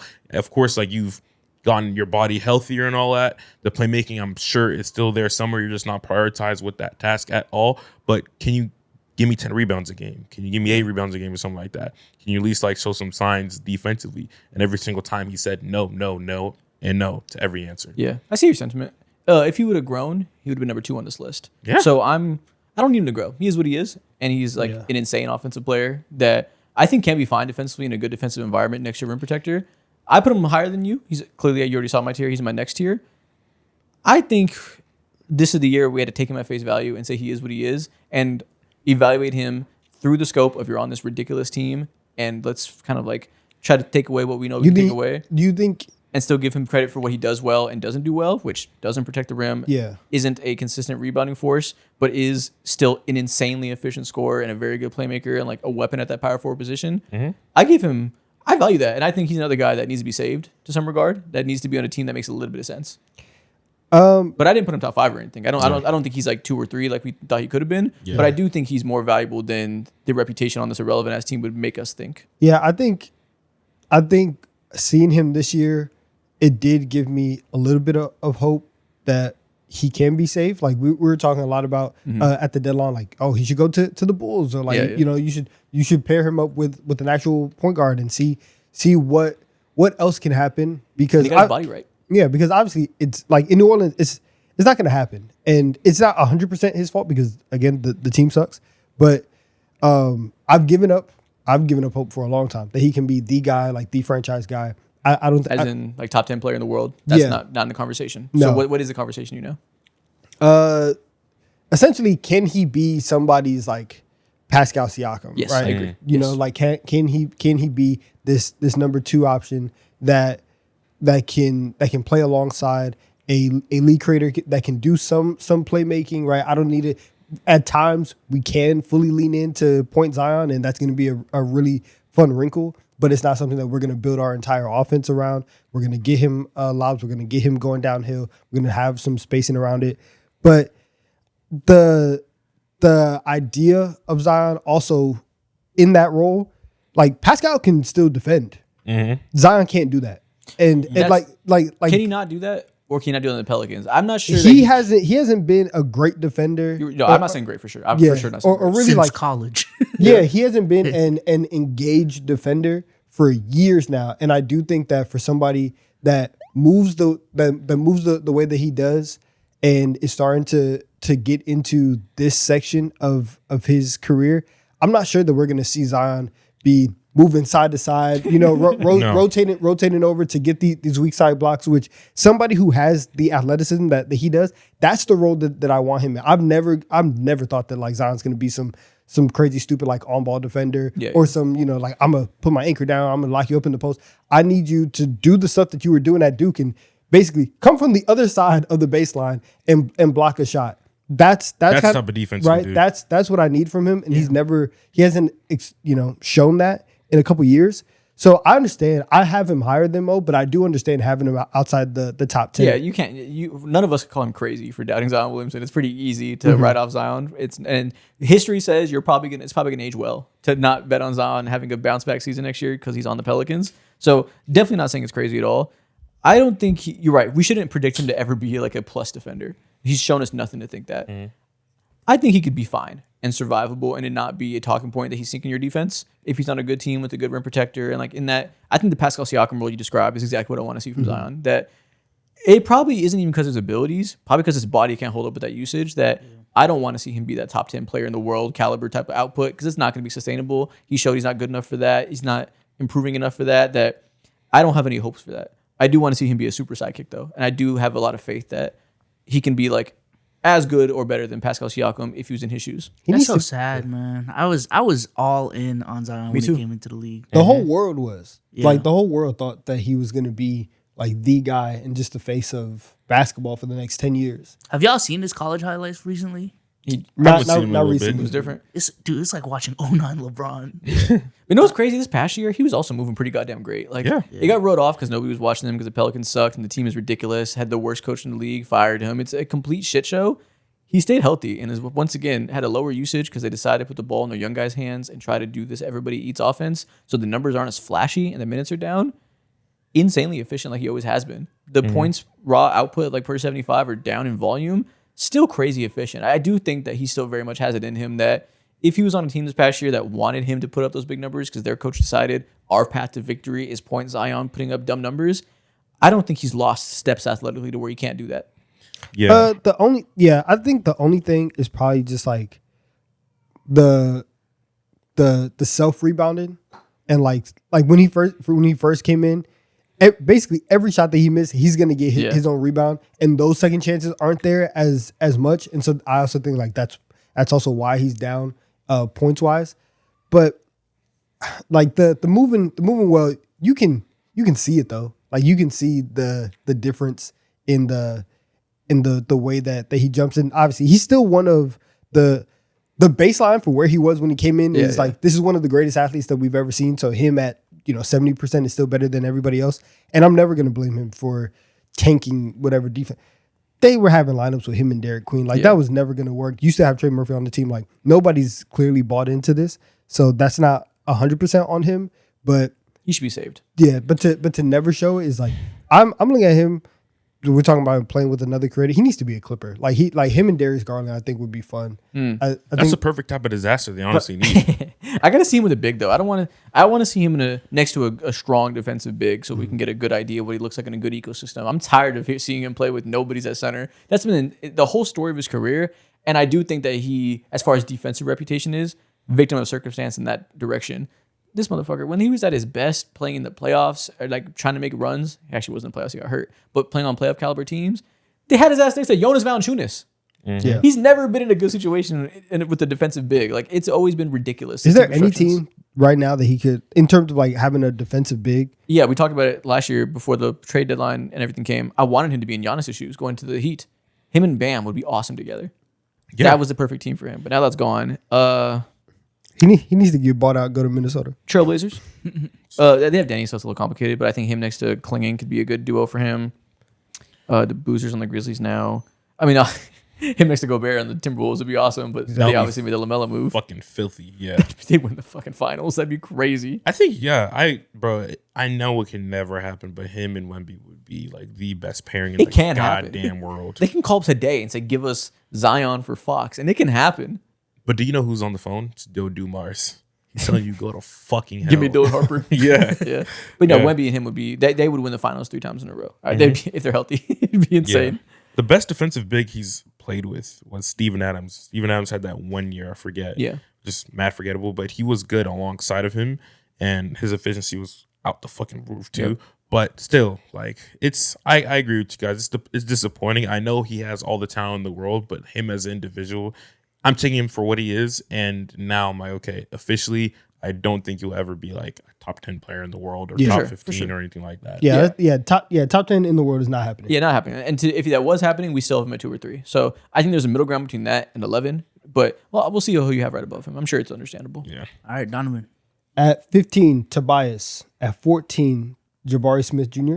13, CMB. 12, Draymond. And at 11, Lauri Markkanen. 11, Lauri Markkanen. Okay. I think you have him the lowest out of all of us. Probably. I'm kind of nervous. Why do you hate Finland? Listen, my bad. I've never been over there. You need to learn. They racist over there anyways. Really? I don't know. It's lying. What if they're like insanely progressive? The most progressive country in the world? I know. I'm going to go, is Finland racist? For Lauri, the last couple years, forget the games played. I know that the games played for him is obviously a product of the Jazz being unserious and tanking and doing all this stuff. But even whenever he's been there, it like, if you want to call it a product of like bad rhythm because you are playing so little games, okay. He hasn't shot the way that you would think Lauri should shoot, right? He hasn't shot 40%. And I think having that happen in back-to-back years is something that is just a little bit concerning for me. And right now he's always the talk, like we get to January, we get to February, and this contender should go out and get Lauri. Like he's gonna fit perfect. I do think the idea of him, and if he is on a good team, which this upcoming season, we should see that with Utah. Like we all expect them to be an actual competent team from start to finish, especially with the new rules. But I want to see his 3-point shot fall a little bit more. And this is completely just like made up. He hasn't shown like true signs of this. It's just a thought. What if he just wasted, these last couple of years where he's approaching 30, he's played on these bad teams, and all of a sudden the guy that we all thought could, go onto any team and be and be like this caliber of player, what if life just passed him by? Like, Well, what if? I don't know. you know, like I don't know. Like I just feel that way because also he's never. Hate points. He's never been super reliable, like in terms of games played, whether it's been in Cleveland or in Chicago. And now that, again, it's different because it's Utah, but that's also another thing is like the availability, and now the 3-point shot is kind of waning. This is good hate. I'm just kind of curious. This is good hate because he prefaced it in an understandable way, in a compassionate way, and then proceeded to make up negative fan fiction. Yeah. What if he just gets hit by a car? I don't know, man. I gotta put him at 12. Life's passed him by. What if real, he though. loses That's his foot? He might be 32. I mean, his shot. Listen, if you he has 2 years in his career where he actually has shot 39% from 3. Every other year, it's just been regular. Sure, and but I don't think so like if you think that the situation around him is going to be so much better this year, that's going to get back to normal, that's cool. If he comes back this year and he's shooting 35% from 3, then I think that the way that everybody does look at Lowry, I think that it does have to change. And Yeah. we have 2 years of evidence for To that. be fair, his value isn't as simple. I think is a 3-point shot hitting at 40 to 35. Even at 35, he was still an insane offensive player last year because he's so good at driving off of that. The shot quality and shot versatility he takes, very difficult shots in very versatile ways, can run off screens, can take it handoff, can pick and pop, can hit the corners, hit above the arc. Like, it's the versatility and how even if he is shooting at 35, the gravity is going to be insane, and that opens up his drives, and that's why he's such a constantly impactful in terms of plus minus and the advanced numbers. Yeah. He's still at 60% true shooting despite the 3-point shot not being good because he shoots 70% at the rim and gets the free throw line. That you're probably right. He probably is like a 37% 3-point shooter at best because the shot difficulty is so high. That doesn't stop me from thinking he's the level of player we think he is. Because for those stretches where he shoots 42% like he did at the start of last season, he looks like God. He does. And that's not sustainable. He does, but you have the shot thing. He's not an amazing defender at all. Not at all. And so Or passer. And so it really is very streamlined in terms of your production comes offensively. Now, there's a lot of guys and there's people that are higher on this list that their offense, we talk about Jalen Johnson, your value comes as an offensive player. And that's okay. So you can be higher. I'm not ruling him out there. But I do think that for him, that's just something where as we start to get up the list on this ranking, he's right there at 11. And that's fair. You know why everything you're saying is valid downsides to his game. The plus sides to why it doesn't bother me, because normally if I told you I love this power forward who doesn't protect the rim and doesn't play make at all, you'd be like, what the hell? You sound like somebody you'd hate. He scores the 27.4 points for 75 on 60% true shooting, which is obviously very good. Only on ball 10% of the time versus Zion, who's 19, for example. Doesn't need the ball in his hands at all. He's like Klay Thompson that way. That he runs around, creates, scores like a all-star scorer caliber without touching the ball. That is so unique and valuable to playing with other good players. So now he can play with a Jaren and a Darren Peterson and a Keontae George and still get his crazy numbers because he doesn't need to pound the rock and dominate it. That's why his offensive impact is so high, because he's not taken away from other people like most volume scorers do. There's a reason the whole only one ball to go around thing exists, because normally if you're a volume scorer, you make it so another guy can't be. He's the complete opposite and doesn't turn the ball over, which is because he doesn't play make as much. To be a high-level scorer that doesn't turn the ball over is also pretty rare. Very unique player that you're right to pinpoint the weaknesses, but I think he has unique strengths that make them not matter to me as much as they would for other guys. Yeah, I agree. And I think something about Larry Markkinen is that throughout the entirety of his career, except for 1 year, is that he played with no good players at all, pretty much. He played with No good players. one all-star, and that was all-star Darius Garland back when he was in Cleveland. And I wholeheartedly believe that the second that he has like someone like Darren Peterson, when he finds his stride, and Keontae George, who's a good player, but he's not an all-star, hasn't established himself fully yet at all. Once he has like other exotic shit happening on the court for him, his efficiency is going to go dumb. Yeah. And everything's going to come to him a lot easier. Now, we'll say this. While that is a positive, I also feel like sometimes we slightly overrate him a little bit, only because he's been playing like he's been damned by Utah, and he hasn't been put on like or tested on similar stages, obviously, as like someone like Jalen Johnson. The second that we do feel like in maybe a year from now or whatever, Darren Peterson is great, and they're able to be like a 5 seed or something like that. The second he's in an impactful playoff series, and Right, he's see, never like, played in the playoffs. Yeah, exactly. We see like how he's just super like one-dimensional. He's falling on this list. I can assume that. But we're giving him a lot of grace because he hasn't been tested yet. Or, yeah, he hasn't been tested, and he could be great in the playoffs. We don't know. Sure. Yeah, and all of this, honestly, I'm glad you brought that up because that leads to a larger point that basically every big man is victim to circumstance in some way, counting power forwards and centers. And for everybody on this list, we talked about it with Mama, we talked about it with John Collins, Lowry, Zion. There has to be some element of analyzing what they do well and what their weaknesses is and putting that up against their situation because the ball is not always in their hands and they don't always have control over these things. That's always gonna be a thing, is we can always choose to view that in a positive or a negative way with like literally every person on this list, unless they are lead ball handlers, in which we can say you play some more part in that, like a Paolo Banchero or Jalen Johnson or Giannis, or I guess Zion, ball handler. Most of these guys, we're gonna have to kind of decide if we're gonna take the positive or negative view on guys that clearly are not bigger than their circumstance. Everything they're around them matters because they're not ball handlers. Yeah. And I think with that logic, if I'm starting a team today and we're doing a fantasy draft and I was able to start my team with an Anthony Edwards or a Shea or whatever it is that I feel like I can build a contender right now around a dynamic guard, and I'm getting to the second round of that draft and I can draft his secondary big to pair with him offensively, and I'm looking at Jalen Johnson, Lauri Markkanen, and whoever else, I'm picking Lauri. Because I think he fits that role better than like almost anybody. Assuming I also control this team and I can give him a good rim protector, some good defenders, playmakers, like build a regular team. I think the ceiling of having Lauri as your sidekick is insanely high. Okay. That's very fair to say. And if Darren Peterson is Devin Booker, we'll see that in about 3 years when Lauri Markkanen is 33. Yeah. And his game should age The gracefully. world's gonna pass him by. Yeah. Like, it is like we legitimately are talking about the best case scenario for him when he's 30. And you can thank Danny Ainge for that, for holding on to him for dear life like he's his son. Yeah. And that's Because another thing- it's not his fault he's Sure. in this position. That's a different convo. That's nothing to do with his ranking, but that is an annoying convo for sure. Yeah. But nothing to do with his abilities on this rank to me, but that does suck ass for the story of Lauri Markkanen. It's not great. Dude, he's honestly. Honestly, listen.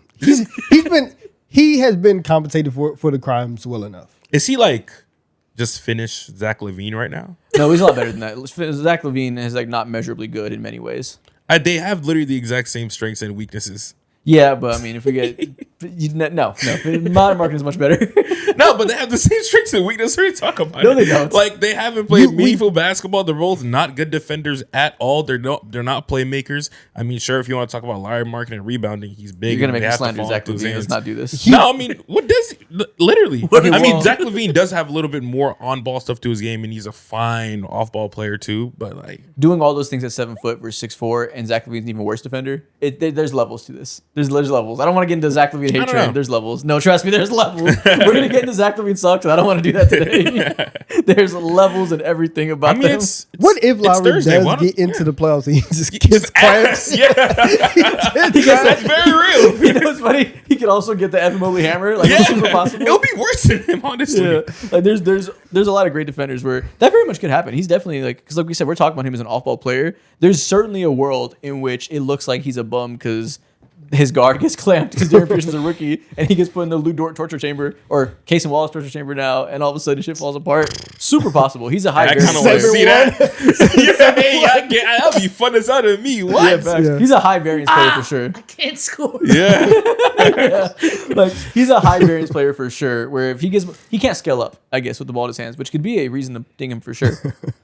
But also, if he could ball handle and scale up, he'd be the second best by far. So I think we're appropriately putting that in already because he would just be Kevin Durant offensively if he could dribble.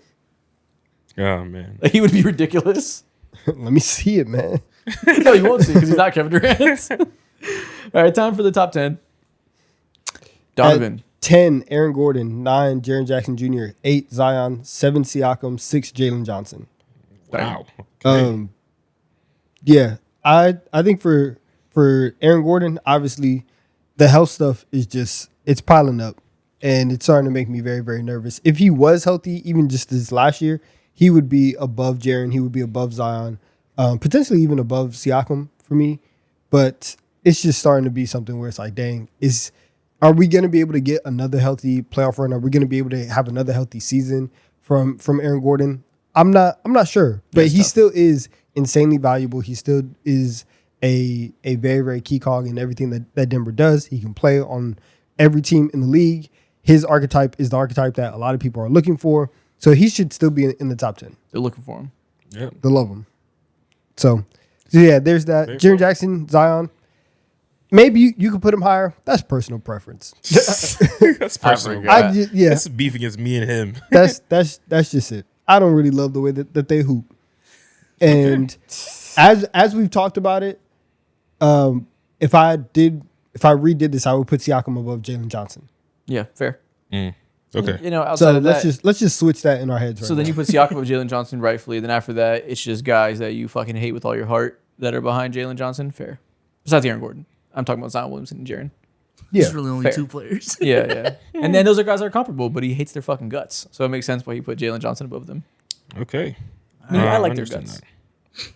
that. no, it's just They're good guts. All right, you're next. 7 feet. You don't rebound, man. It's just crazy. It's ridiculous. Wow. Okay. Who's grabbing rebounds on that team now? I wish they had Kessler to do it. for Exactly. them. Now Actually, that- I'm happy they don't. I'm happy Walker they don't. Walker's gone. Nurkic should rebound. Lowry Dempsey. Hey, I love this Larry. Hey, man. Someone got it. Lowry Dempsey not doing it. Yeah. Nurkic is a solid rebounder. Yeah, he'll be all right. And It's by committee. I think. and Lowry doesn't He do finna get his eye fried, man. and Lowry's in the small forward. Lowry as a small forward, that's a good rebounder. So I think they'll be rebounded by committee. I think it'll be fine. Yeah. Or Jaren as a small forward, that's a solid rebounder 4 or 3. You got 3 guys who are good rebounders as small forward. Well, Nurkic is a good rebounder.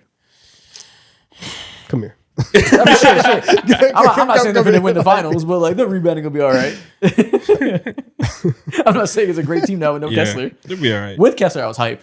With Kessler Yeah. having that size of him and Jaren blocking shots, Lowry being this gigantic shooter around them, I was hype. With Nurkic, I'm like, okay, it'll be cute. But now you got this line. Yeah, this But Nurkic lineup can pass, so it's kind of fun to have really those big weird. wings cutting and Nurkic as agree. a hub. I think it'll still be fun. Yeah, they're gonna be fun as fuck. Yeah, the other stuff it really is just the rebounding. Yeah. Yeah. You got 2 bigs who just aren't interested in that. Their defense historically. is just gonna be fried. I don't. As time goes on, I think I care a little less about the rebounding, but their defense is just who's stopping I can't anyone? when it gets compounded for those 2. It's like dang.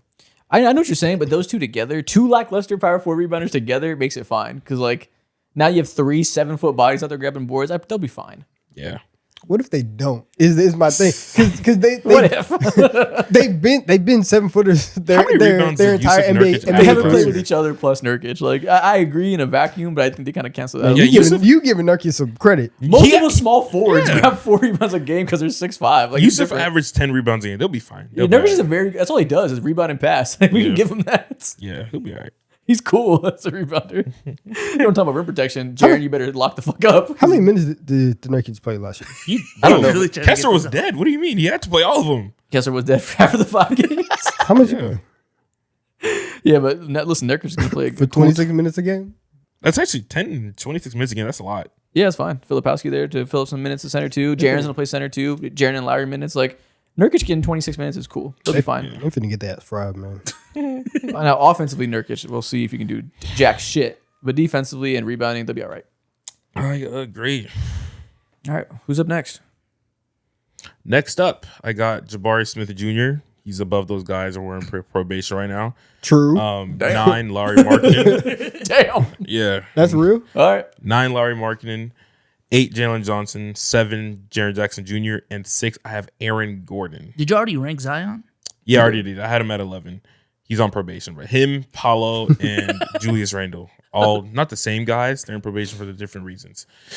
I'm happiest the most about where I ranked Aaron Gordon because, of course, the injury stuff is very fair, and I cannot argue against that.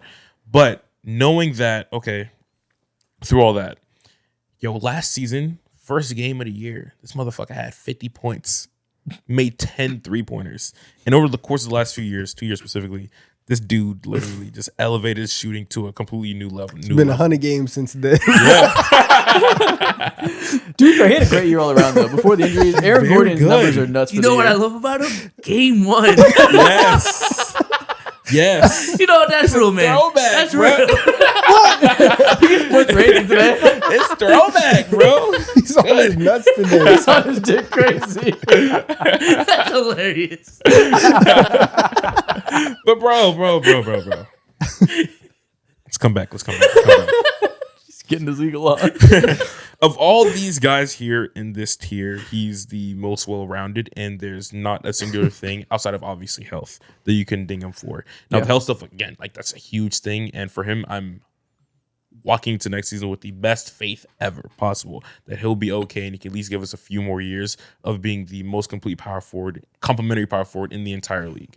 Wildly efficient. Look at these numbers. Oh my goodness. No, it's crazy, and that's why. But everything is green except for one number: the minutes played. And so, if you can get Aaron Gordon on the floor consistently, there's no doubt in anybody's mind where he's at. I think, and even if it was just 1 year, then that's something different. This is a 2-year sample size where he has been hurt for a big part of the season, and it has not only impacted where the Nuggets have been in the standings, but it's also impacted the playoff runs and the fact that they go from having an actual rotation to 6.5 guys, and they have to make a hamstring for him in the back because he can't 3D print an ACL. because he can't jump. That's a problem. You got an Achilles coming from fucking China, ready for you. And that bitch was not good too. That shit was from Timo, bro. It's not You got even a good Temu shot. calf muscle. Yeah. Listen, that's what Daniel Jones's guys at Duke made him a cast. Yeah. From they 3D printed him a cast, And then his leg and then he exploded. tore his Achilles. Yeah. Bro, that's so, you gotta sue them motherfuckers, man. Don't you ever go back to Duke for His that? frat brothers are going to jail. She's made out of microplastics. That shit was the fire fest They're of running- medical science. They're running medical aspiration over there. Yeah, It's you're bad. right. Aaron Gordon, his availability is a problem. I also choose not to account for healthiness and just do ability. But if that, like we've mentioned over the time, Donovan, that matters to you a lot. Very valid reason to ding him. I would say maybe you should ding him more for that if you're gonna go that route because his health is a super problem. Yeah. So I think you either put him at like 15 or 6. I mean, at 11 is Lowry too. Like, Fair, like if you all don't like. Yeah. Hey, you hate every power forward. Now I'm thinking about it. Me? No, him. This Oh, is not him. his position. I mean, something for Lowry a little bit too is that he is employed by Utah and they do sketchy even the things years a lot. before that, he's But not you're right. playing like He's he's not never playing played like 65 games, 70 games. Like that's not. He's never that's not played really 70 happening. games once in his career. You know, which is insane. Lowry's also not getting major minutes throughout his Yeah, career. yeah. No, I understand. Like again, that's you made it clear it's something that matters to you, so it's very understandable. Yeah. Let's see You my made it top clear 10. that you don't like him, man. Yeah, no, this is not a position. He hates Giannis too. Power forward is not his list. He hates all these motherfuckers. I hate Giannis because of the way that he moved though. Yeah, I didn't say it was the same reasons. Yeah. You have a lot of reasons for your Wait, hates. did he They be move? acting up, bro. He's talking about him like he's a Love Island island. That is not. He's a picky guy. He has a lot of needs from his NBA players. I just don't like his game. Like I just hate the way he moves. He's high maintenance. True. Donovan's a very high maintenance fan to get your respect. Takes a lot, man. You gotta earn these jersey purchases. Everybody out here every 2 weeks. Oh my God, the leap is here. Yeah, all right. 10, I have Larry Markkinen. 9, Jaren Jackson Jr. Man, this guy Lowry one spot ahead of me. Did I argue? Good work. I love that. No, we were talking about relative to Jalen Johnson when we were talking those convos about Larry. I didn't say you had him too low. 8, Aaron Gordon. 7, Pascal Siakam. And 6, Zion Williamson. Finally, bingo. Let's go. Hell yes. So yeah, I think I'm very happy you mentioned the Siakam thing for Zion as a comparison. That's exactly what I want him to be. Actually, I want him to be Siakam, and I think he'd be a little bit better. So that's why I linked them together. I think totally again for all these power forwards, your situation. Many of you are horribly miscast, and I'm going to try to not just react to what we're seeing because the point is to evaluate you and talk about what you in a vacuum. Williamson, you're miscast. Markin, you're miscast. Jaren, you've been miscast. All up and down the line. These are guys that I'd very much want as like premier complementary players to my lead offensive creators. You're running a power forward consulting firm. Yeah. Let's get you guys right. Yeah. Ship you to different countries Okay. or different cities. That's the way to fix Zion. Send him to the Puerto Rico League. He dropped 60 a night. Dude, he's wilt. But yeah, I think second option's on. Which second option to get is They too wouldn't know simple. what to do with him. Man. They wouldn't. Imagine him and Boogie in the Puerto Rican League. Bro. Their government would think that these guys are aliens. Zion is an alien. Can you imagine how different Zion's life would be? And I use that word very specifically. His entire life, if he was the one playing in the past several years with Miles Turner and Tyrese Halliburton and good wing defenders, Yeah. his entire life would be different. He'd be so famous and have so much less hatred toward him. Now, he'd still have to be healthy, obviously, which is a different thing. His life in general and his positioning in this world would be different if he was destined to play with Halliburton and Miles Turner instead of these random motherfuckers he plays with in New Orleans. Yeah, they're gonna make him run. So Yeah, up and down, he's going to be suicides. Facts. in shape. But like his lot in life is in part his fault because he's the number one pick. He's supposed to be the franchise savior. He's not that. We're past that. Now you are, like many players, a part of your circumstance defines you, and you really can't have less points for you in your circumstance than Zion does right now. He'd just be Super Soldier Obi Toppin. That'd be awesome. Yeah. That'd be sick. That's an all-star. If he could shoot too. Yeah, we didn't Yeah, even need that. that's If you- happening. listen, That's if you happening. can shoot, you're Charles Barkley. We don't Yep. even need that. Yeah. Aaron Gordon, Jaren Jackson, and Larry Marketing, same trio of tiers to me. I think Aaron Gordon is just as valuable as these guys who've made that all-star appearance off the roll, but all three of them are like those exact power forwards I want next to my all-star guards. Yeah, I agree.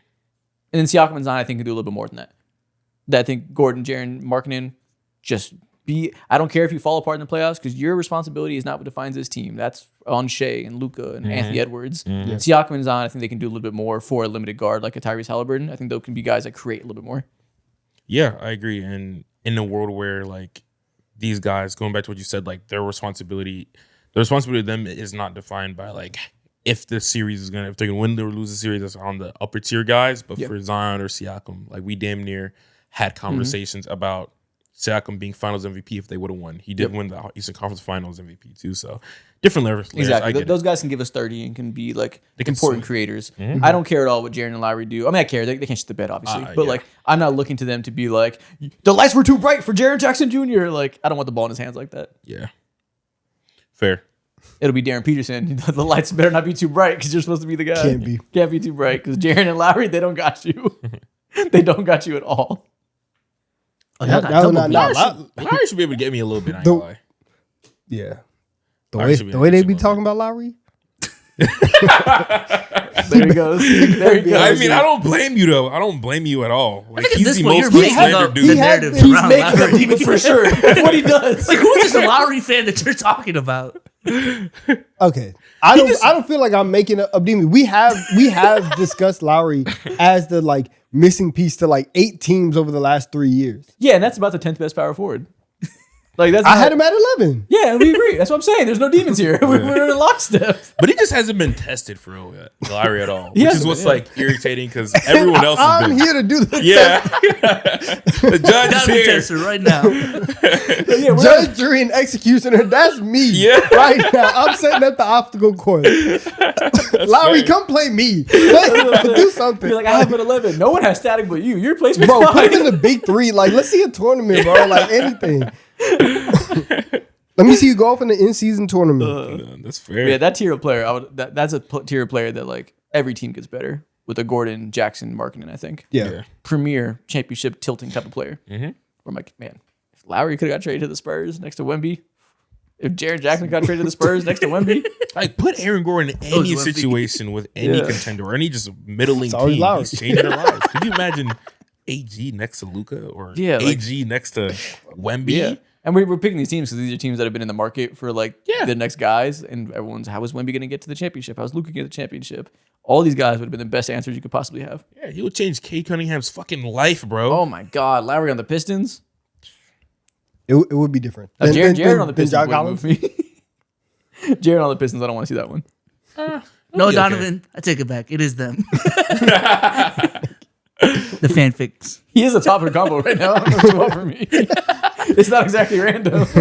Could you imagine? I can't. Actually, I can't. All right, time for the top 5. Let's reveal everybody's list. See if we're all the same. At 5, I have Evan Mobley. Whoa. What the hell? Okay. 5, I have Evan Mobley. 4, OG Anunoby. 3, Scotty Barnes. 2, Anthony Davis. 1, Giannis. I just noticed what this motherfucker did, bro. What the fuck? Okay, so clearly I didn't rank OG Anunoby because I put him on my last tier. But if I was, he would be obviously somewhere along here too. He's definitely, if you view him as a 4, he's a top 5 4 in the league. But at 5, I have Evan Mobley. 4, Siakam. 3, Barnes. 2, AD. And again, 1, Giannis. At 5, yes. At 5, I have AD. 4, Evan Mobley. 3, Scotty Barnes. 2, Giannis. 1, OG. I'm not even going to give bingo points because it'd be 5 points each. Yeah, whatever. A lot of tapping for you. I'm more concerned for the audio listeners. That's a blowers. Yeah, so this is the first year that we gave Anthony Davis his fucking ever dying wish that when he sees a star at night shooting across the Washington sky, please let me be a power forward. Please let me be a power Please, forward. it's July right now. You think he's still in Washington? Hell nah. When he sees across the Los Angeles sky, please let me be a power forward. Don't let the meanies put me back at center where I got to get hurt and make my shoulders hurt. Now we put him at the power forward list to give him what he wants since it means so much to him. You think he's better than Scotty right now? Reputation, bro. We know we haven't been in the That's solely combo of like, reputation. not even reputation. If he's healthy, like yes. Is he gonna be healthy? I don't know. Like probably fucking not. But he wasn't. He's not that much worse now than he once was. And we gauged them on different levels. So the PR is in the opposite direction because Scotty's coming from a lower place. And I love what Scotty just did. It probably was him like approaching AD levels. I think in him like that reputation boost he got in the playoffs when he was extravagant.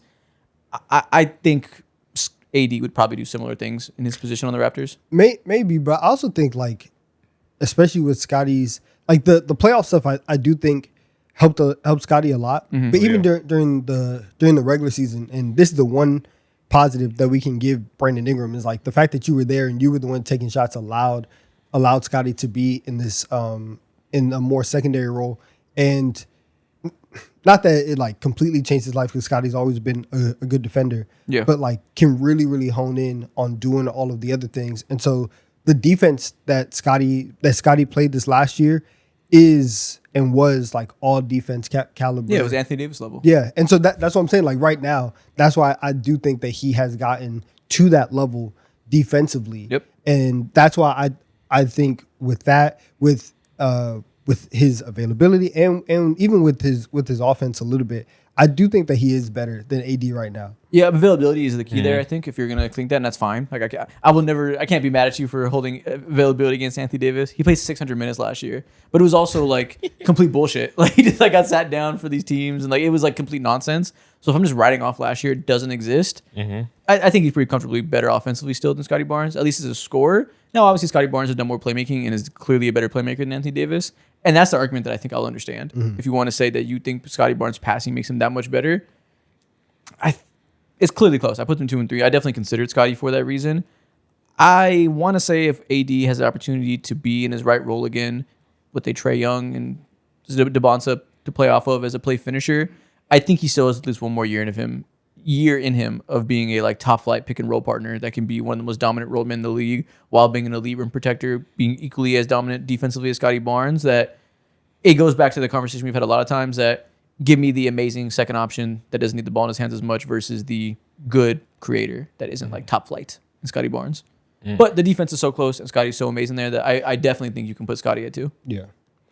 Okay, very fair. I think for me, Scotty Barnes being the second best power forward in the league, that's something that I personally didn't foresee at all. And I've been loud about how I've not viewed him in the correct light throughout the regular season. And you want to say he's the second best power forward in the league, that's perfectly fine because what he did, obviously good, very good regular season. He should have been an all-defensive team, absolutely. But what he did in the playoffs, to me, moved so much, and it confirmed every single belief that anyone's ever had about Scotty Barnes and his potential as being a straight-up star and either the first or second best player on a championship team when it comes to impact. He's just like that on every single level. And the jump shooting and how efficient he was in the paint and how he just was literally a complete nuisance for the Cleveland Cavaliers and gave Evan Mobley fits, gave him belts, gave him chanclas, everything, bro. Like, he's that. Yep. And he's clearly been better than Anthony Davis last Points year. for chanclas. Points for chanclas. Thought he loves him. He clearly Scotty Barnes is clearly the second best if we're just doing on what you proved to us last year. No conversation. AD has been in hell for the past 24 months. Yeah. He played 600 minutes last year. The Wizards shut him down. Didn't let him play. Now he's probably trying to lead the Wizards to get paid somewhere else. Year before that, he's playing solid. Gets shit for Luka Doncic. Plays amazing, insane basketball for one game. Gets hurt that game. For one half. Gets hurt that game. Gets sat down. Rushes back to try to prove something because he feels the pressure of being traded for Luka Doncic and the fact that Dallas Mavericks fans don't want him. Rushes back at the end of the 2025 season. Is clearly not 100%, but is trying to be there for the fan base and trying to prove something. And gets traded again. Like, what is to be gleaned from that for our perception of Anthony Davis? So I'm kind of just assuming that he can't be what he was, obviously, when he's at his best in 2023 or whatever. It's going to be worse than that, but I'm still just assuming he has at least one more year of Anthony Davis. If we start next year and he doesn't look the same, the years have taken a toll, and he just can't move like that, I'll quickly, within 5 games, say Scotty Barnes clears him. Yeah, I agree. Anthony Davis doesn't have much of a leash at all right now. Yeah. So Yeah, I'm just not taking it from you because you haven't been able to lose it or gain it. It's you kind of have been in hell. yeah, I agree. Honestly, I thought I was gonna disrespect Evan Mobley a little bit more and like have him at like 10 or something like that. But then as I just kept on going, I wanted by, to do that too. Yeah. Then you look at the other power forwards, I like, said damn, Ralph Lowry, Lauren. I see Zion, Yeah. I see Jalen Johnson, and I'm just like, yo, the defense is just still like so good and it doesn't go anywhere. I can't do it. Yeah, that's why I look at him and Jalen. I'm like, how could I possibly say Mobley deserves to be lower? Like, he hasn't fallen off completely. We treat him like he's a bum. Like, he deserves at least to be 5. Yeah. Him versus OG was an interesting debate for me. Really? Yeah, I mean, That's not interesting to me at all. I think OG's just firmly better. I guess. I mean, you would have put him one spot higher too. It's not like it's going to be a mountainous difference. And I agree. I went 4-5, but like they're close to each other for a reason. And OG, he's in the best circumstance possible. And I don't hold that against him because he's a part of the circumstance being so amazing. He holds the defense together. And that's ultimately why I went there. He can do more offensively as a shooter. But I do still firmly believe that, like we mentioned earlier, every big is a victim of circumstance to some extent as not being the guy that can create. I think if Mobley just fucking played center, that we'd be talking a lot differently. That if Mobley was a center and could do short role playmaking and could roll to the rim without another big there, not having to figure out the spacing, his 3-point shot wouldn't matter as much. Like, quick abrupt cut. I was mid sentence about Evan Mobley, and we just realized our audio cut out, and we lost the last 5 minutes of conversation in which we just talked about Evan Mobley and the thought I just started, the last thing you guys heard about him being able to move to center and clearly take a step up. Time to rehash all that. Okay. We spent about 5 minutes saying that Evan Mobley. Damn, they missed it out. We literally had this like superb plan about how we were gonna slam out several guys. Yes. One of the guys being Jared Allen, another random guy who caught a straight in the Western Conference, Isaiah Hartenstein. Different reasons. Yeah, we got to slime out Jared Allen. And we got to move Evan Mobley to center. He has to backdoor Jared Allen, get on the phone, find somebody that wants him. Because if I said this during the last 5 minutes, there's two, to me, extremely clear, immediate, like all-star level jumps that are available in the NBA. One, we referenced last episode. If Franz Wagner gets traded away from the Magic and freed from Paolo Banchero, I think he can average 5 more points per game. Same for Evan Mobley. He immediately, if moves to center, I think goes from 18 and 8 man to 23 and 12 man, or 20 and 11 man, whatever it is. When he's not playing with the center, not having to worry about the spacing issues, the rebounds taken away from him, having to be a shooter now to accommodate another big. Part of it is obviously he has to earn the ability to play center and show the team he's ready for that physically. But I think like undoubtedly he'll go from getting criticized for not doing enough to being, oh wow, 22 points per game in DPOY level defense. Welcome back to Scotty Barnes conversations. Yeah, I agree. And going back to what you said about him being a center and whenever it is like super impactful and not even whenever it is super impactful. Yeah, like a couple years ago we saw it be super impactful, going back to what you said, is during the Celtics series when Jared Allen just missed a lot of time. And then you mentioned footage cut out, but it was him and Donovan Mitchell just feasting, and his numbers were incredibly, like, they were just different. And it was like the best version of Evan Mobley that everyone thought we're going to end up getting. And if you look at his numbers, whenever he's playing at the rim or without Jared Allen, it all suggests that his efficiency literally at the rim. I tried to hate on him. I can't, bruh. During the playoffs, he shot like 85% in the restricted area. He's just a bucket and he has great touch. Yep. But whenever you extend that a little bit and ask him to do power 40s, sometimes look like a small 40 type things, it's ugly, you know?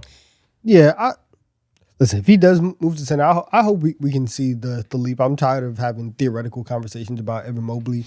And I do feel like with the Cavs, because they are kind of committed to this now, where they just gave D Mitch all this money. You traded Garland for James Harden. You aged yourself by 10 years, and you know that like Harden is going to be a part of this team. Everything is shaping up in this team, even though that they made the conference finals. I don't think anybody really feels like they were that close to getting to the finals. And so there still does have to be another change. So maybe in like the second half of next year, Allen gets traded at the deadline. They see if they can run it back one more time off of the strength that we did make it to the conference finals. We see that we need to make another change. He goes away, and then you unlock Mobley in the second half of the year. I feel like that's something that like that timeline is probably the most realistic. Probably. But no, it's fair. We're recording this on July 23rd. Like I said at the start of this episode. The LeBron thing is still looming as of us recording this. A lot of people think he's going to choose the Cavs, obviously, as a going home thing. we've all the whole time talked about it doesn't make a whole lot of sense to go LeBron, Mobley, Allen as your team next to two non-defensive guards. There's a world where this comes out in 2 weeks and they have signed LeBron and shipped Jared Allen out. Like that might already have happened by the time people are hearing this. Maybe. And if that did happen, I'm so happy for Evan Mobley. LeBron and Mobley as our front court is awesome for him specifically. Now, That's the perfect world. what if the social media manager from Miami? What if they ruined everything? Then we have to find a different way to backdoor Jared Allen. And Evan Mobley called me, I have plans. Even worse though, what if they stay 10 toes down and they bring Kuminga? Yeah, then we got to backdoor Jared Allen. It may open some motherfucking space. And also backdoor Kuminga too, because that shit ain't working out. Yeah, I'm a little curious why he's linked to them so hard. Like, they can't offer him that much money. I guess maybe if they miss on LeBron, they're going to make a signing trade happen and give him that $20 million he wants. That Rob Pelinka's clearly like, kick rocks, I'm not giving you $20 million. Who's gonna do it? The Cavs, clearly. So I'm You know, sure, like- maybe you're not tapped into Kuminga reporting like I am. The reports are right now Kuminga that Muse.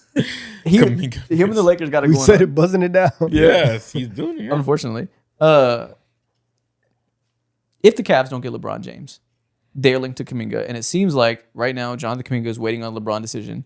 Again, you're hearing this 2 weeks later, so just entertain us. It's probably already happened. Yeah.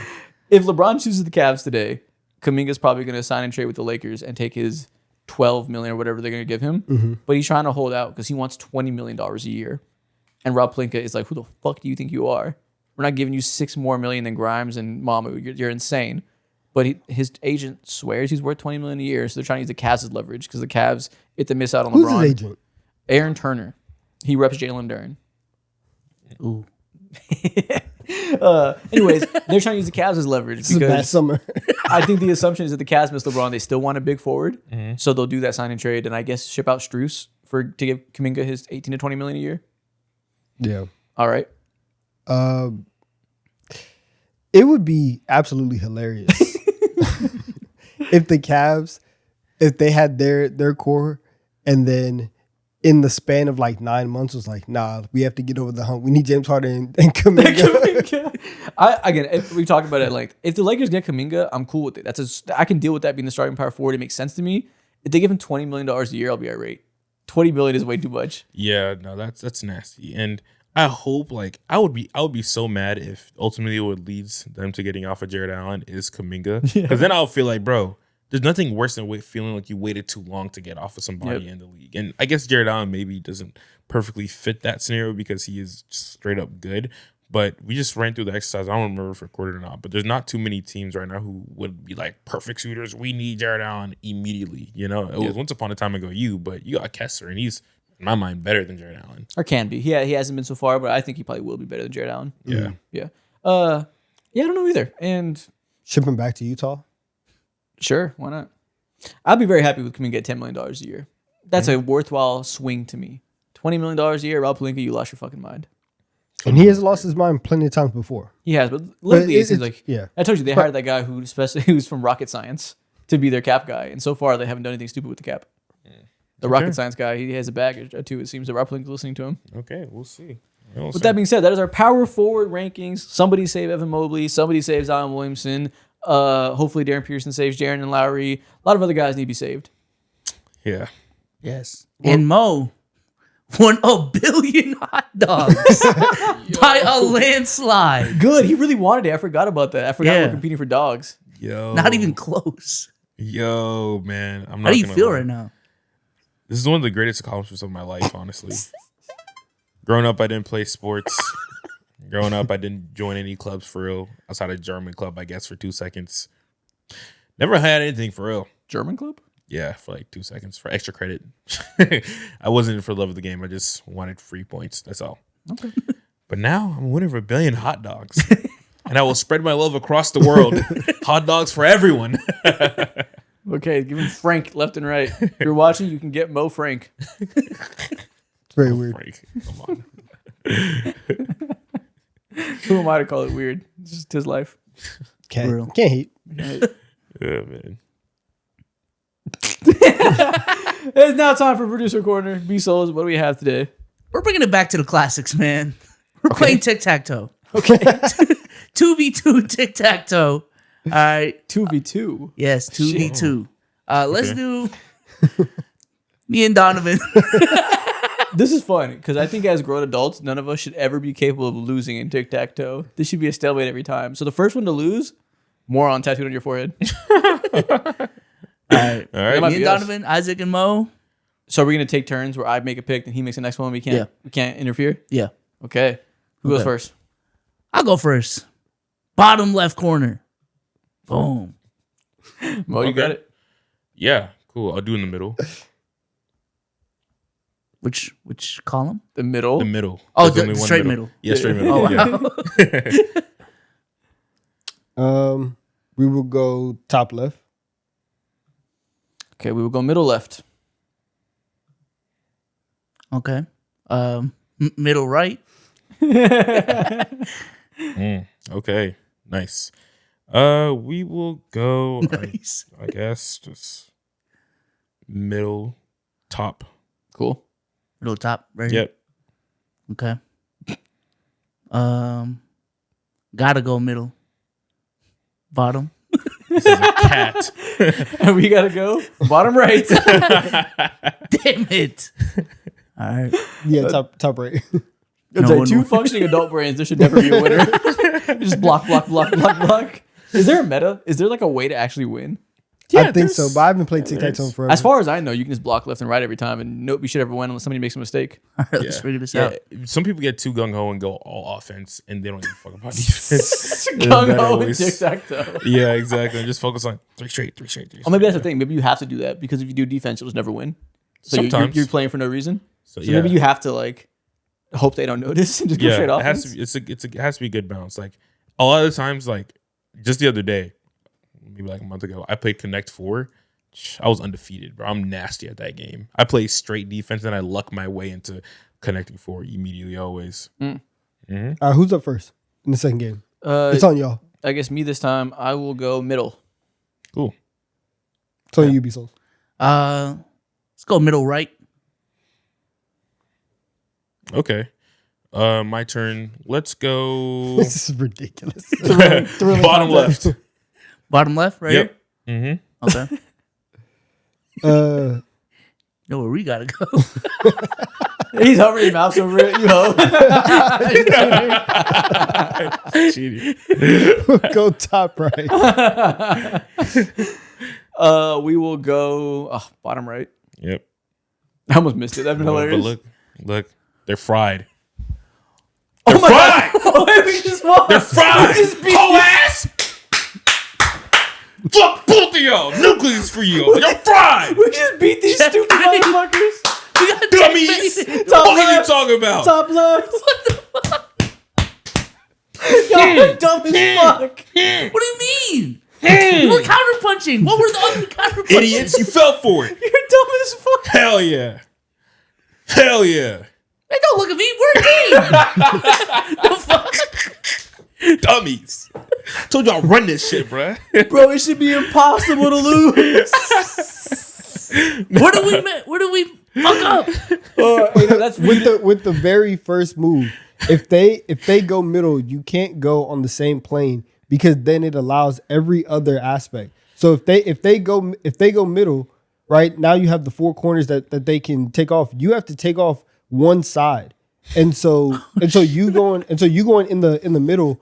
It only took out the middle. They still had every diagonal. Shit, maybe And it you was my fault. still have the bottom. So if they go middle, you have to go corner.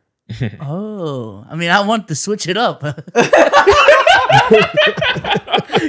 to make good content here. you did. Fair. Damn it. Yeah. You got to be a total idiot to lose a tic-tac-toe.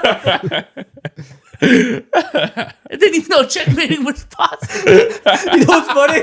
I was with you, You didn't know. I had no idea. I had no idea we were gonna compete that easy. Once I went top right, and I played out the next couple ones. I was like, oh, You went Doctor Strange mode. I said, I cool. They might not see it. Maybe they don't notice. Stay calm. That was a good producer quarter. Damn. Oh man. We're on to TikTok time.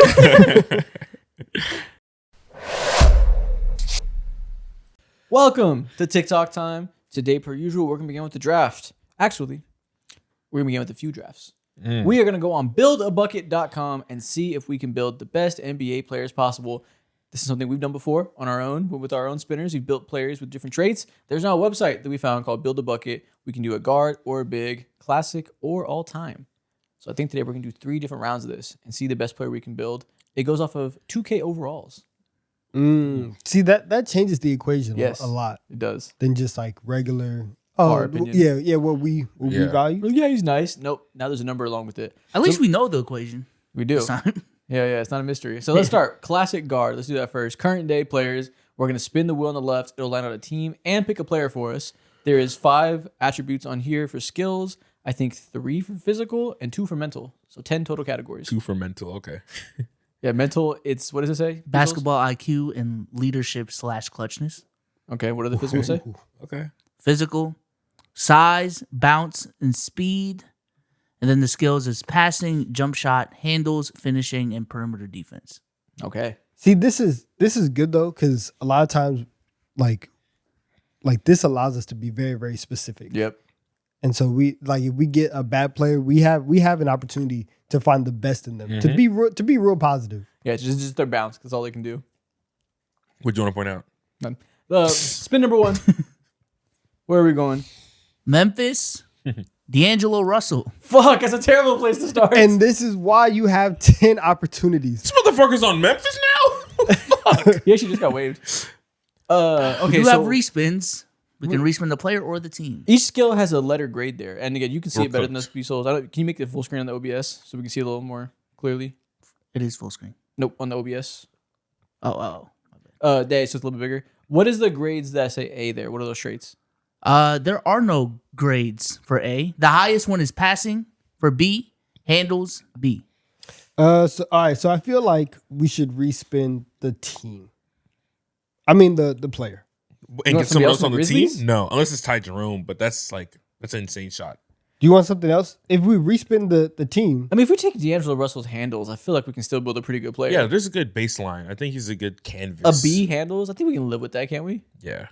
It's a good canvas. We might get a really terrible player at a category where we were almost out. Everything's open to us now. I think we can get Bs and still have a good player.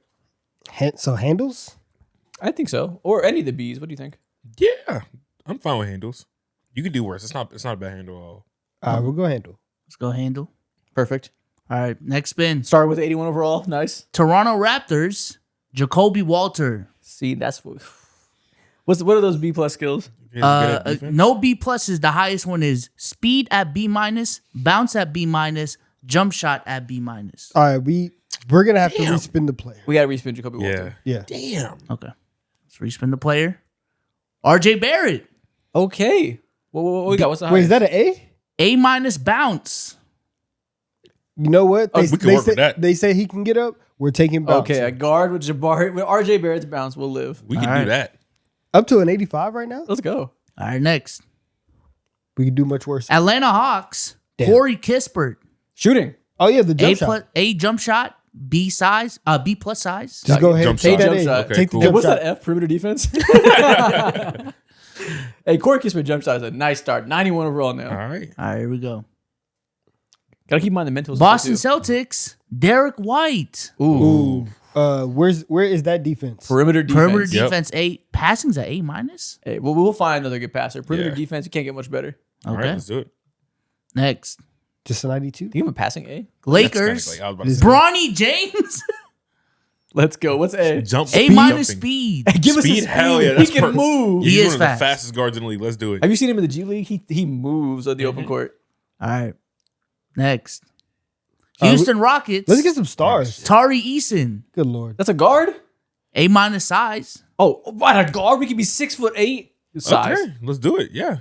We need some stars here. You do. But we got Also, a we good don't. player, though, We're right now, 92 honestly. overall. We just need Yeah. specialists. Facts.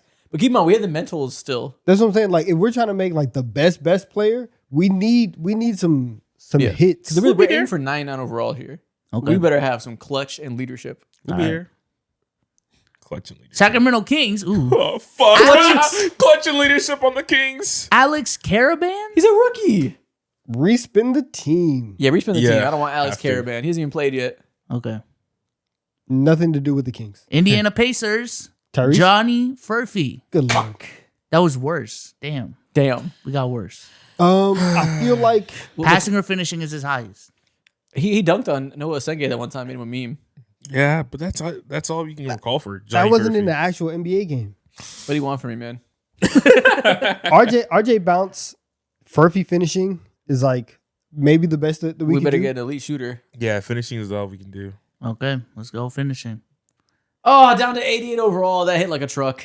Brooklyn Nets. Drake Powell. Ooh. Oh, we suck. Yo, that brother's not good at anything. We were Fuck. 92 overall for a second. All right, put the leadership in clutch. What? Leadership? We could probably get somebody else who's a better passer. Oh, yeah, I better hope so. Okay. Okay. Leadership and can take a clutch. ding. 87. Okay, that's minimal. right. We got a Nets jersey Cleveland now, Cavaliers. Jalen Tyson. Oh my god. but we're getting hoed. Basketball IQ. Basketball Basketball IQ or IQ. I passing. told you this. I told you we needed stars. Yeah. Getting hoed. Okay. Yeah. Just go passing. The basketball like you. Did you go passing? Yeah. What the hell? This is cooked. Why he click that? We're going again. We're All going right, again. Let's Why go. would he click that? Orlando Magic. Anthony Black. Basketball like you, I guess. All that's left, right? Yep. 83 overall. Yo, this is crazy. We got worse. We started at 81. This picture is insane. Bro, we were at 92 for a second. Fuck. And then it completely fell apart. Nah, That this sucks. game got to see me again, bro. All right, man. Let's try with the big now. They saw us getting too good. Yeah, I know. They say, here you go. Sold us a dream. What the Let's hell? go big classic mode. All right, here we go. Ugh. First spin. Memphis Grizzlies. Zach Edey. Isaiah Stewart. Ooh, Hey, we got that's- some it's not skills. bad. Where's It's the not bad at leadership? all. Leadership is at C. Yeah. You can't lead with hands. The highest ones are size at B+, interior defense at B+, rebounding at B+. I think go rebounding. Let's aim for an A+ interior defense. That matters a lot. I'm fine with that. All right, rebounding? Yeah, B+ rebounding is cool. Okay. Now playmaking. All right. Boston Celtics. Mitchell Robinson. Oh, Hell yeah. Fuck. Hey, we could have rebounding. I know. B+ interior defense, B+ size, B+ leadership and clutchness. Okay, Okay. leadership and What? clutchness, a Just- B+. We can snipe that. I feel Leadership like and clutches, size. Yeah. I feel like size would be good though. But they're all. I mean, it's not hard to find someone who's big though. Yeah, I feel like it's gonna be leadership. hard. Clutches, you might. Be I think cooked. size is more important than leadership and clutch, so we'd probably rather have an A in size. So let's just take the B+ clutch. He's 7 Yeah. feet. But he's Yeah, not an A, so let's aim for an A. Yeah, we can find someone who's just He probably big. should be an A, but they didn't give him that. Yeah. So we're going where? I think leadership and clutch. Yeah. All right. We can find someone who's big. That's not hard. I don't know why he's a clutch B+ because he misses free throws. Exactly, In the clutch, that's but so just be so- it. This is the game, not me. Yeah. All right, let's go. Devastating leadership and offensive clutch. rebounds. Fair. Leadership and clutch, Mitchell Good Robinson. defender. Yeah. Champion. Next spin. Don't forget. San Antonio Spurs. Mason That Plumlee. Respin the player, obviously. Try to get Wemby. We If were you land so on the close. Spurs- We were so close. To Yeah, if you winning. land on the Spurs, you got to respin the player. We got to try to and get they're a chance. only giving us bigs, right? Yeah, Ooh. we got to get a chance at Wemby Yeah. But spinning what if easily. we get Biombo? It's Mason Plumlee. Who gives a fuck? We'll take Biombo. All right, spin it. I don't know who's better between the two right now. I don't care. It's a chance. Jaden Quaintance. Oh, wait, Okay. wait. There's an A down there. They just drafted him. A- size. Hell yeah. That is Okay. better. How does he Don't- get that? He's long I arms. don't know Oh, why, so is but Mitchell okay. Robinson. I don't Yeah, know. a little weird, but okay, we'll take the size. He's actually kind of small. He's 6'9", 225. Hey man, the A- is A-. We'll take Whatever. Don't worry about that. My What the question hell? is, I'm an 89 overall. Leave me alone. it. Facts. All I care about is a number on the right. Facts. Spin it Alright. again. Indiana Pacers. Pascal Siakam. Thank you. A- finishing. A- basketball IQ. I feel like with Siakam, the getting A- at finishing is very good. However, the way that we've been going, we might need this basketball IQ. Let's hit the basketball IQ Yeah. for sure. There's plenty of good finishers at the center position. Do Okay. I raise playmaking? It is a B+. It's not the highest attribute, but how many playmakers are better than a Good B+? point. Yeah, that's true. You know what? Big brain B souls. Yeah. That's why you press the Big buttons. brain B souls. That's really good. Triple B's. I like that. Let's go B. Let's go playmaking. All right, there you go. If we get Jokic, your ass is grass. Damn, we Jokic is went good at down. everything. What? We went from an 89 to an 88. That's fine. We'll raise back up. Because we got to get all A's. Basically, we're saying unless you get an A, you're going down. Memphis Grizzlies. Cameron Boozer. Ooh, Okay, is there any what's A's? good? No A's. B+ finishing. That's about it. What is Yeah. that B+ basketball IQ? It's B-. B- basketball IQ. Take the basketball IQ Well, B minus? Hell no. Let's take the B plus. and take what else? Finishing's B plus? Yeah. Right. Yeah, very good finisher. I'm cool with that. Are you? Yeah. We can let's do it. find. I feel like we can get a better finisher. But if you go B minus, we'll go down overall more. So it's really just a grades thing. Go ahead. What are we doing? Finishing? I mean, B minus is objectively worse than B plus. What do you want? I think we find better than B minus. If it was a B plus, then I'd be with you. Yeah. But B minus is like passable. B plus finishing?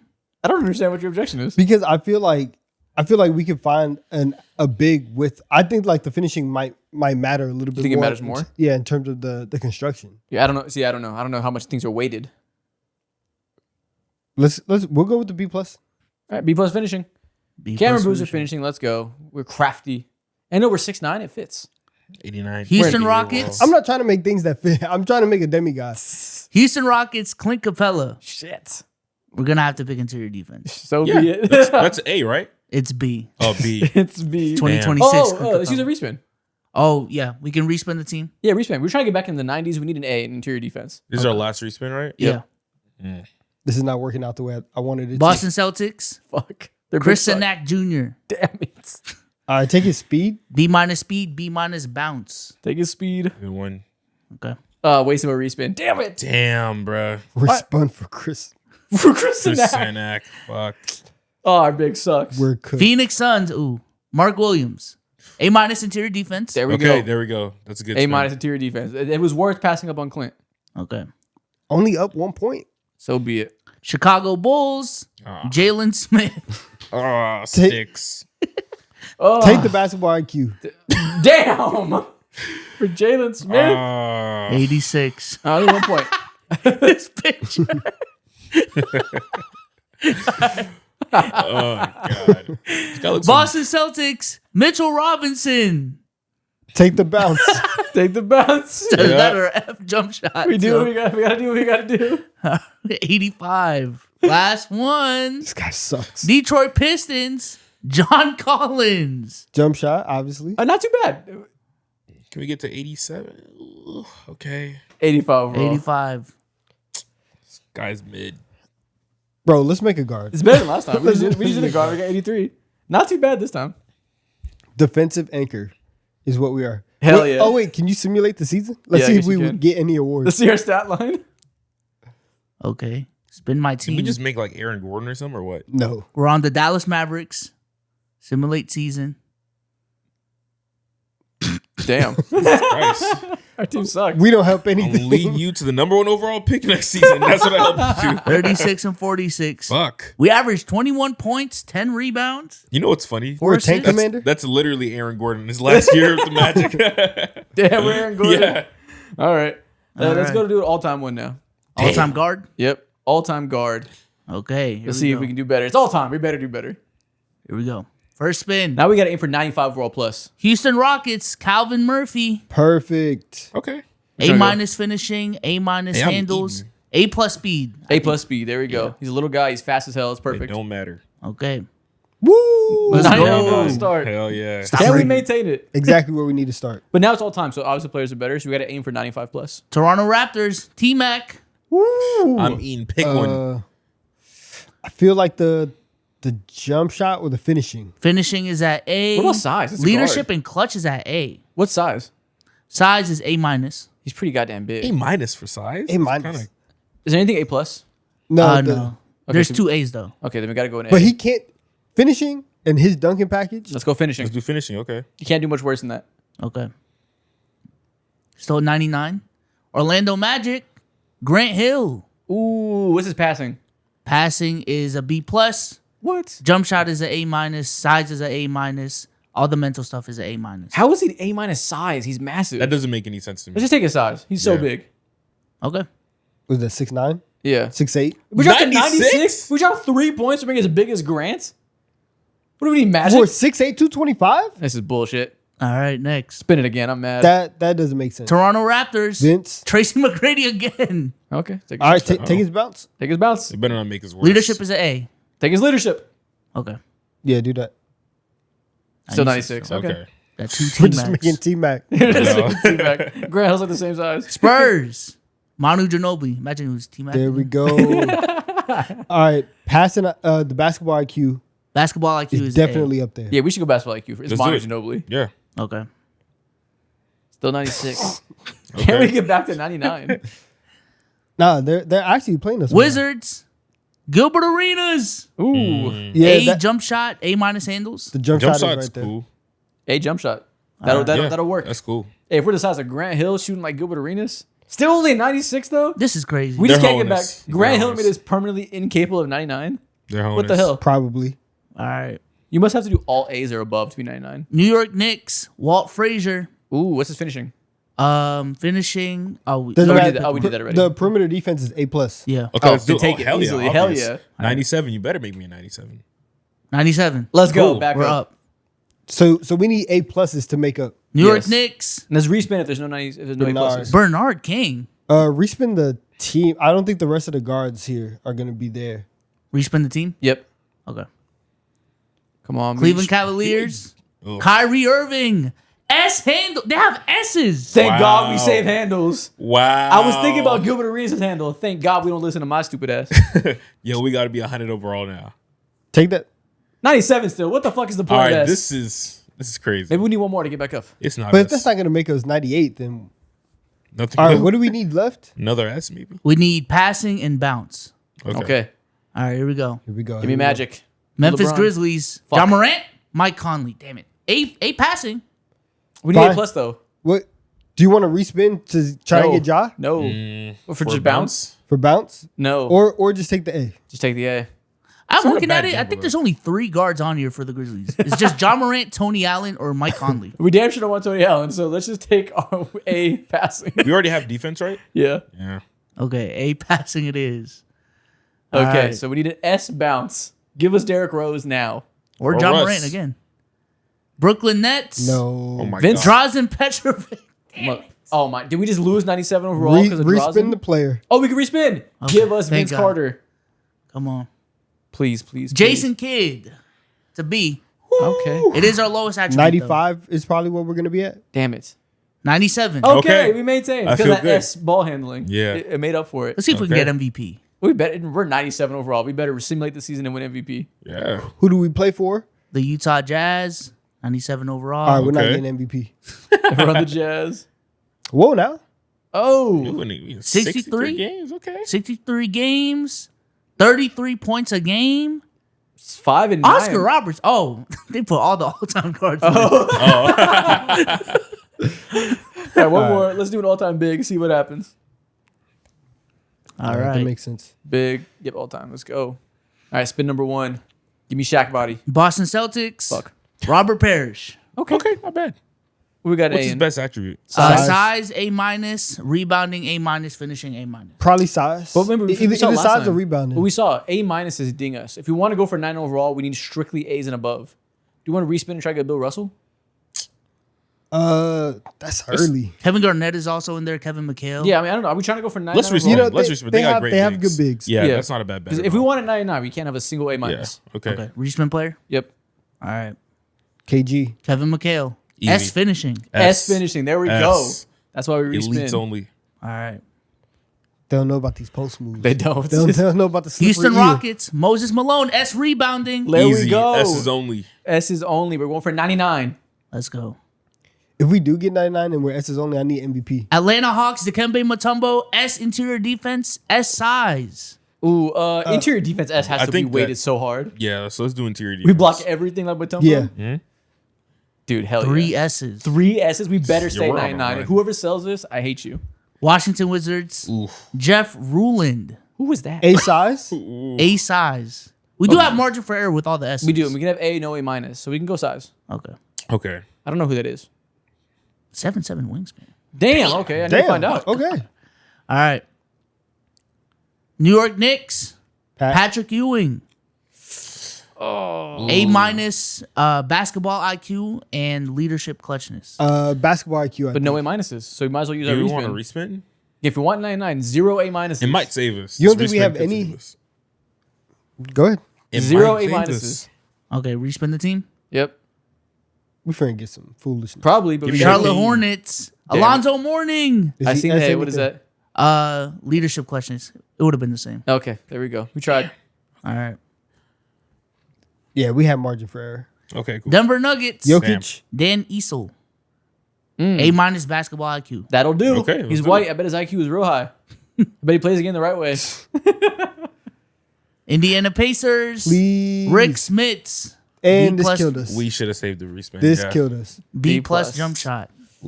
Down. Take the jump probably shot. down 98. We're still at 99. Oh, Wow. Oh. All those S's got us. Wow. Come on. Are we just unbeatable now? Indiana Pacers. Rick Smits again. No. No, bro, they're trolling us. No. Nah. It's going to have to be playmaking. We should have took Ewing. I'm sorry. Yeah, We take sold. playmaking. Yeah. if we're still we 99.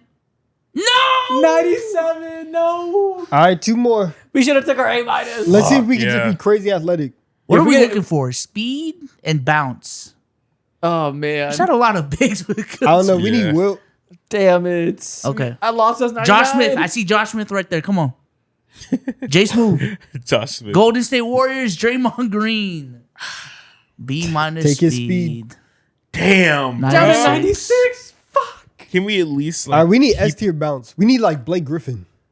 I don't want to New go Orleans below Pelicans. 95. Zion. David West. We just sold the 99. 94. Fuck. Yeah. We imploded They right in front of they us. did see us going crazy, Yeah. and they did nuke us. They had to Yeah, humble at us. this point, even if we did save our respin, we would have been cooked regardless. Yeah, if we bro. would have picked, we felt 98. So we Yeah. still would have got 99 if we saved it. But fuck, Yeah, nah, we can't survive. That's not this. good. damn. All right, man. Well, that's build a bucket. We tried. Let us know if you guys can get 9 out overall. We failed. That's very tough. That's very tough. Damn, man. That was supposed to be the one. 3 S's to start is ridiculous. Yeah. I don't think anyone could like repeat that run that we went on. That shit was special. We ended with 94. For those 3 spins, special. I felt on top of the world. Yeah. Pure dopamine. Yeah. Vegas could never do that to me. It was like watching my team win a Super Bowl. All right, next thing we're gonna do. I don't know nothing about that. I don't, unfortunately. there. Next thing, we are gonna play NBA Wheel of Fortune. B Souls has put together a list of 10 puzzles for us to solve in Wheel of Fortune style. We will take turns having a guess. If you guys don't know how Wheel of Fortune works, there'll be a phrase on screen that we'll see in these green bubbles. We take turns guessing a letter. It'll go me, Donovan, Mo, I think is the order. Or me, Mo, Donovan. Yeah. Me, Mo, Donovan. But first, before you can guess the letter, we spin the button, and when you spin it, it'll either say you can guess or some form of punishment. And we got to see which one of us can finalize the puzzle by being the one to guess the word at the end. Yep. All right. Okay. And there's a category at the bottom. So puzzle number 1 category is lyrics. Yes. All right, spin that. First spin for Isaac. Here we go. Come on. Please. You Okay. can guess a letter. I get to guess. I. I. Yep. Okay, I figured the two first letter I's. was I. I figured it was I something. There's 2 eyes. Okay. All right, Mo. So now All something. right. Mo's turn. Y'all know the method Nope. for No, Wheel of Fortune? Nope. I don't. Mo. You can guess a letter. I don't know if this. I don't know if this applies here. E. Okay, E. straight vowels. Mhm. Oh, I 4 know it. E's. You do. No. All right, Donovan. Donovan says he knows the method. Now again, that's for regular Wheel of Fortune. Doesn't Too matter, bad. you're You're bankrupt. bankrupt. You get no guess. What the fuck? Damn. And also, we have points you see on the screen right now. When you get a letter right by the amount, you got 4 E's right. You get 4 points. And you know what? When you land on bankrupt, it sends you back down to 0. Yeah. And you know what? That now is the time to go bankrupt. Yep, you got 0. Yeah. Okay. Okay. Optimistic mindset. Yep, optimistic mindset. Oh! And I'm bankrupt too. Sick. All right. See what I'm saying? Okay. Mo's scared for it. I'm scared as fuck, yo. I'm nervous, man. Oh, For real. no way. All right, Mo. Guess a letter. Okay. O. Oh, straight vowels. 1 O. One O. One single solitary O. All Okay. right, Donovan's turn again. Please give me a double guess. Double guess. Ooh, Okay. Okay. You can guess Call 2 your letters. shot. I will guess. We guess A. 1 A. Damn. Let's guess S. I S. would guess that's 2. 1 S. Okay, starting to thought come you cooked. together. All right. What are we doing here? What's going on? What's going on? Okay, give me an L. L. No L's. Ah, no L's. Minus 1 point. God damn it. Damn. All right. This is hard. I don't know what I'm looking at. Skip a turn. Fuck. Okay. Hell yeah. Run that back. I need another double guess. Wow. You ask and you shall receive, I guess. Give me $2 million right now. Ask for it, please. You got to ask the wheel. Let's go R. R. First one. There you go. Oh shit. Dang. Let's go. Okay, I know. I know. Yeah. You see the same thing I see? Yeah. I don't know this right now. And you guys are gonna snipe it. Can I get a T? Okay, I know 3 words in the middle now, but I don't know the bar. This is so hard. All right, spin it for me. Okay. Oh no, I don't, because the I has already been used. Were you thinking the same thing I'm thinking? No, actually. You're bankrupt. I'm Didn't bankrupt. matter. But you I still guess. say negative. All right, I'm bankrupt. Your turn. All right, Mo. Okay. Mo, set it up. Set it up for me. You're bankrupt too. I'm broke. And his bankrupt comes up a lot. I got no bucks. If you do want to solve, you have to say it before we spin. Oh, before you spin. Yeah. Okay. Cool. Nah, spin that. Spin it. Okay. You don't know yet? No. Hopefully I can get another double guess. No way. Nah. Damn. Okay. You can guess though. Man, what is this lyric? Let's go with H. You assuming it's that? Yep. Okay. There we go. Back I to guess Isaac. L already, right? I think did. you did. You did. I thought the you second did. one You was got a big light. ass X. I thought it was light, but it's not. Hey, fuck me. No, they don't care about you. All right.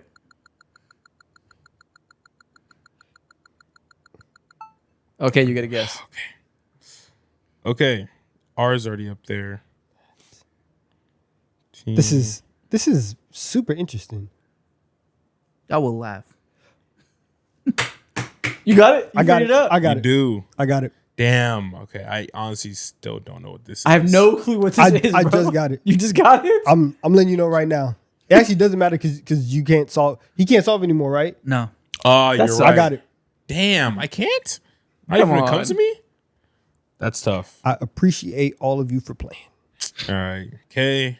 What if you're wrong? Okay. You know what? I That'll be so promise you funny. I'm not wrong. You swear you're not wrong. On Mo's life, you're not wrong. On Mo's Why life. are we trying to If put something in my Mo's life? wrong, B Solo, strike him down right now. Letter K, Mo? Yeah. Okay. No. Big fat X. All right. Donovan. I will put anything What? on this right now. I'm gonna solve. Okay. The lyric is I might swerve, bend that corner. Of course you know this, man. Of course he knows that. Damn. On Mo's life. On Mo's life. Know what's funny? I thought Swerve Bend was Sierra Leone for a second. But Yeah. oh no, we already used the I. So I thought it was that. Plus 4 points. Damn, he got it. Wow. Okay. Good snipe. Good snipe. Damn. Next. I should have guessed that'd be the first lyric that comes up. I should have known that'd be the starting point. All right, round number 2. Dominant first round by Donovan. And there's too many bankrupts.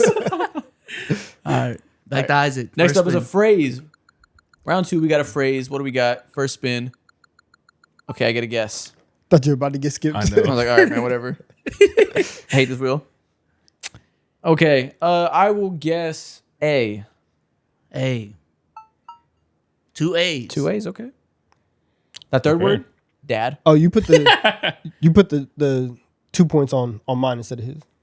Oh. Oh, so be it. You get 2 points. But now the spinner's fucked up. I'm So now trying, it's my turn again. to Okay. win fairly. Well, I gotta go again because now the points are on me. Okay. All right, spin it. So basically, the game, whoever wins gets to go first next time. All right, I got to guess. Actually, you just say the numbers this time. You say the letters, but I'll get your points. Sure. We'll go T. T. Oh, there's no Damn. T's. I'm negative I 2. ain't gonna lie, that mine is so demoralizing. Sick. The So turn much- is the yellow box, by the way. We can keep track that way. But The All right. turn. Yeah. Whoever turns it, there's a yellow box on your score. oh, okay. Oh, okay. So it's, Oh, okay, I so see, it's my okay. turn. Yeah. Cool. Yeah. Forgot about that. All right, Mo. Okay. It's so tough. That's a 3-point swing. I know. Fuck. Never mind. All right, yeah. Let's spin that. I'll take a double guess. No. Calm. Little one guess. I will go with S. No S. Damn. No S. No T's. Okay. I will go. It's just with, somebody yelling. I guess the E. All right, hit me to spin. This is so tough. I know. Because you got all these damn bankrupts. Taking forever. Hey, guess. double guess. That's Let's exactly go. what you needed. I needed that bad.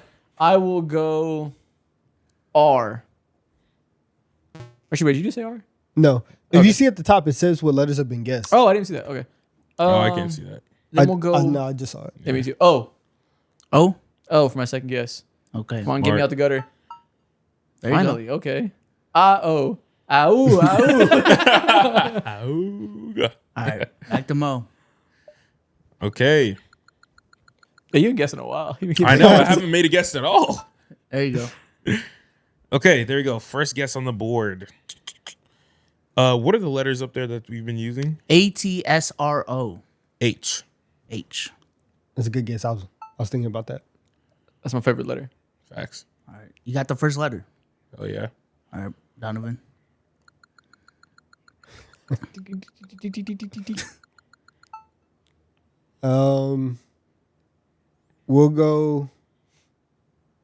We'll go with D. Wow. Whoa. Okay. Dodo. Okay. It's a phrase. It's a phrase. Okay, that's my turn? Yes. Let me think. Yeah, you can solve here if you think. I feel like I know the first word. Okay, I'll get some points on the board. Give me R. Oh, well, Or you spin need to first. spin first. Okay, spin first. They give me R. Got a spinner. Hate the spinner. Okay. Give me an R. Give me a hopefully surefire point. But I feel like I should have tried to guess it harder. I feel like we have enough here to get it. Oh, we already guessed R. Oh, we did already. Oh, okay. Thank God it doesn't let me do it again. Oh, so it's not hard in the beginning. Oh, that's actually. Listen, that's actually killer because that's exactly what I was thinking. Yeah, me too. Oh shit. What else could be hard? I mean, what else could be spelled like that? Yeah, the Taking children. layups. Wow, what else could be spelled that way? I got one. Just guess. Put a letter down. M. M. I go somewhere else in the word. Yeah, M. Okay. There you go. Got it. Ooh. Mo, You wanna got it? guess? Wait. Hold on. Wait. You got it. Most. Hold on. Dump to spin. He wants it again. I know. Nah, I don't got it. What is Damn. that first word? What the hell? Okay, Mo. Gonna spin? Yeah, I'll spin. Oh yeah. I got this. Damn. Double guess. Double guess, though. Woo. Damn, now he's definitely gonna get it because you Yeah. get some more word. Damn it. Okay. N. You should have taken your shot. N. Oh, hand. Yeah, hand is there. And man, Oh, I'm it's assuming. oh. Hey, just Wait. go W. W, hand down, man down. He gets no points. He could.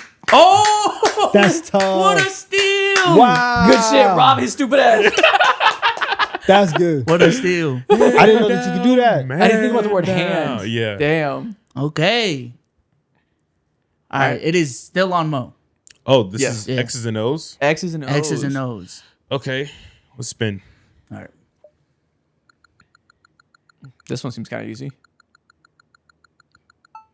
Damn. Okay. Let's get some on the board. E. E. Hell yeah. Let's see if I can start this right now. Dude, I think I know it. You better guess. I know. Spin that wheel. No. Spin that wheel. First of all, I'm talking to you. I'm talking to you. Not Bezos. I'm trying to. I know. I'm trying to see. I'm trying to see this the second word He's trying to snipe crazy. I don't know if I know for sure. I'm pretty confident. for X's and O's. I'm like 48% confident I know it. Is it worth the gamble? It is -4 points if you It's guess worth wrong. the gamble. I think I might have a Wow. snipe. If I don't, Okay. I'll look stupid, so be it. Okay. Okay. I might the look way you stupid. play. Give me a letter. All right, let's spin. Okay. Let's go. If you get bankrupt here, I'm gonna cry. No. Oh, he's double get. Let's go. It's good for me. I know the word. Okay. What you got for me? X. What? What the hell? What? What is wrong with you? Z. What the hell? What is wrong with you? He doesn't want to give me any more. Oh, I see the strat. Was that on I see the purpose? strat. Yeah. Okay. Is this pick the picker? Let's see. Is it? Tell me it's a pick the picker, a little Spain pick and roll. It's pick the picker. Let's go. I don't need your help. I don't need your help. I wasn't gonna give it to you. That was easy. Get to the hard way. I know. Okay. I feel like I should get more points for getting it so fast. It's fucked up. I only get 4. There should be a multiplier for the amount of letters I guessed without needing anything. We'll do it second game. All right. Next puzzle. Think I'm just Still gonna on give it Isaac. out. Place. Wow, 3 letters. Oh, okay. Okay, spin it. 3 words. I meant 3 words. I'm upset. Skip a turn. Nice. Mo, kick us off. Okay. A. Well, you got to spin first. Oh shit. Thank you. I feel like I know it.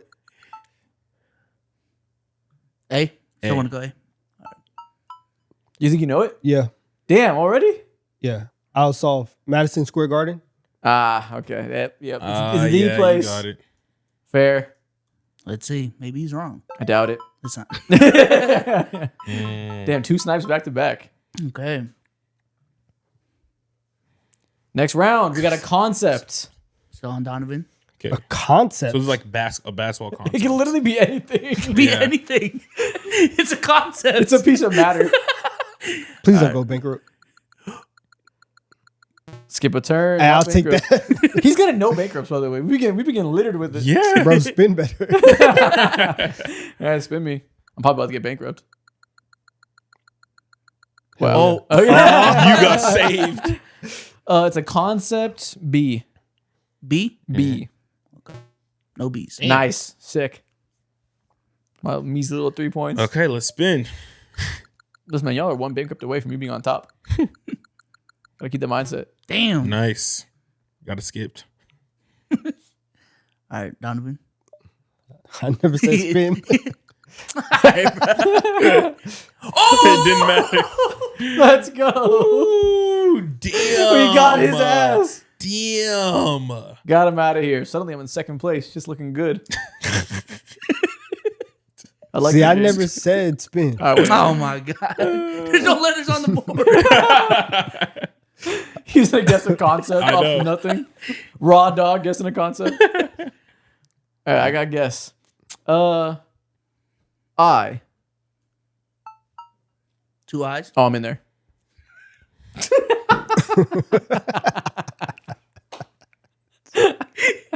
For real, no. No.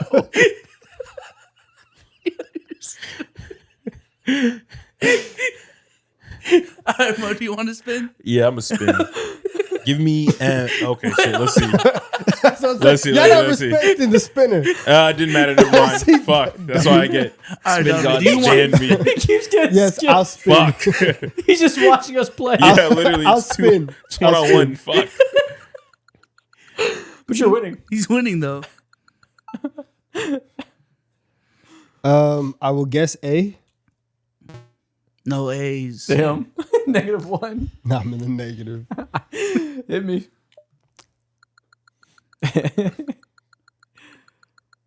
Double guess. Double guess. Wow. Okay.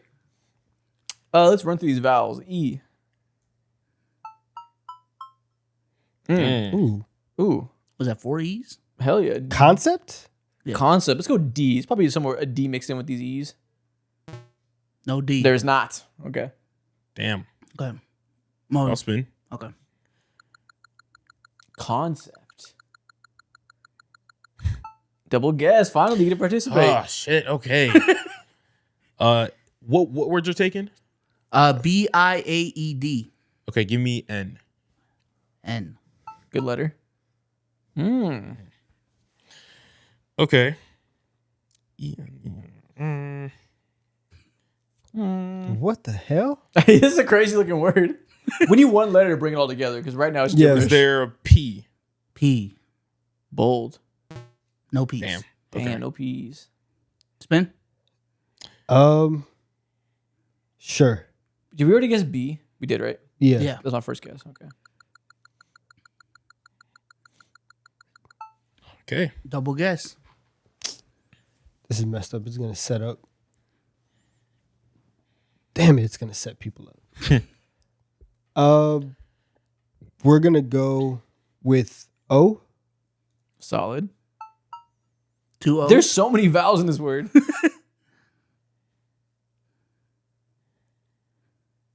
I don't know what I'm looking at. Same. I'm lost. This is 2 words. Yes, 2 words. It looks like it's 4 words. I know. O. Concept. We're gonna go with. We're gonna go with X. X. Why are you wasting it? Nobody knows He anything. thinks he knows. Okay. Do you think you know? Do I think I know? Yeah. No, but I had this. There's 2 other turns. I can't risk it. You really like wrecking the game. He watches Wheel of Fortune. He knows the strats. He's so locked in. Wow. I feel like I got to try to snipe this, but I don't know what the hell I'm looking at. Concept is so vague. Is that like accurate or is that in like, it doesn't fit anything? Let me help y'all out. If I were to change the phrase, X's and O's would also apply for this one. That is actually helpful. Okay. So it could be X's and O's. Yeah. Like if the category was X's and O's, it would still. Good. That helps because concept means nothing. Like that just means it's a thing. It's an idea. It's a thought somebody had one time. Okay, it could be X's and O's. I still don't know. I'm just gonna guess a letter. Spin me. Okay. I'll play for the team. I'm like somebody. I had a double guess. I got one. Yeah. Okay. Have we guessed L yet? No. Give me an L. L. Oh my God! I know it now. That brought it together. Does it make sense though? Yes. Okay. Damn it. Whoa. I still don't know. All right. Let's go. Huh. Don't let it get back to me. Whoa. Actually, no. I know half of it. So let me not say I actually don't know either fully. You Oh, gonna- no, I do you- know. You gonna guess? Yep. Don't let it get back to me. You gonna guess, Mo? I don't know certainly yet at all. Spin time. Yeah, I'm a spin. It's like a gray area right now. I see Yeah. it, but I don't. I'm close. I hope you get it wrong. Spin. Yep, spin. Don, you better play this. I 100% know it. Okay. Play with most confidence. Cool. Thanks. I was scared I was gonna get bankrupt. Shit.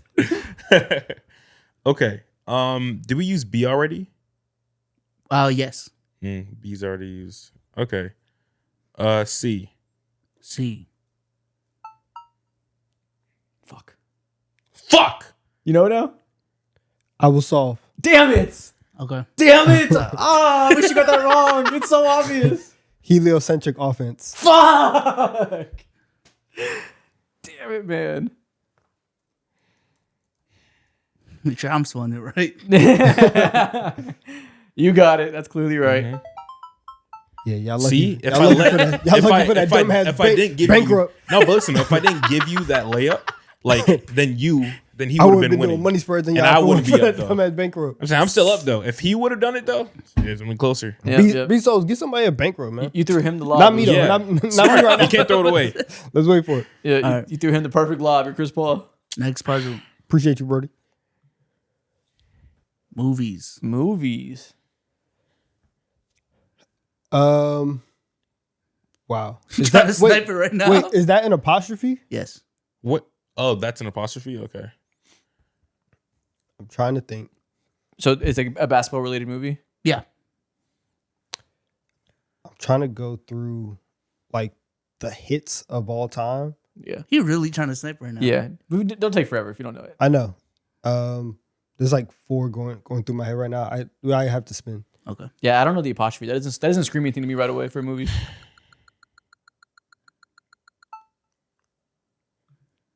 A.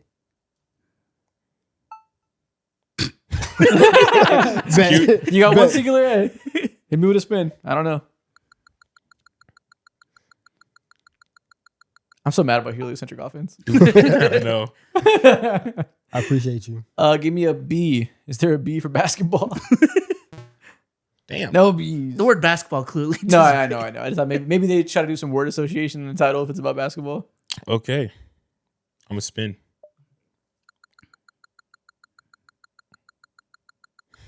Oh, we're up next. Yo. We're up. We're up.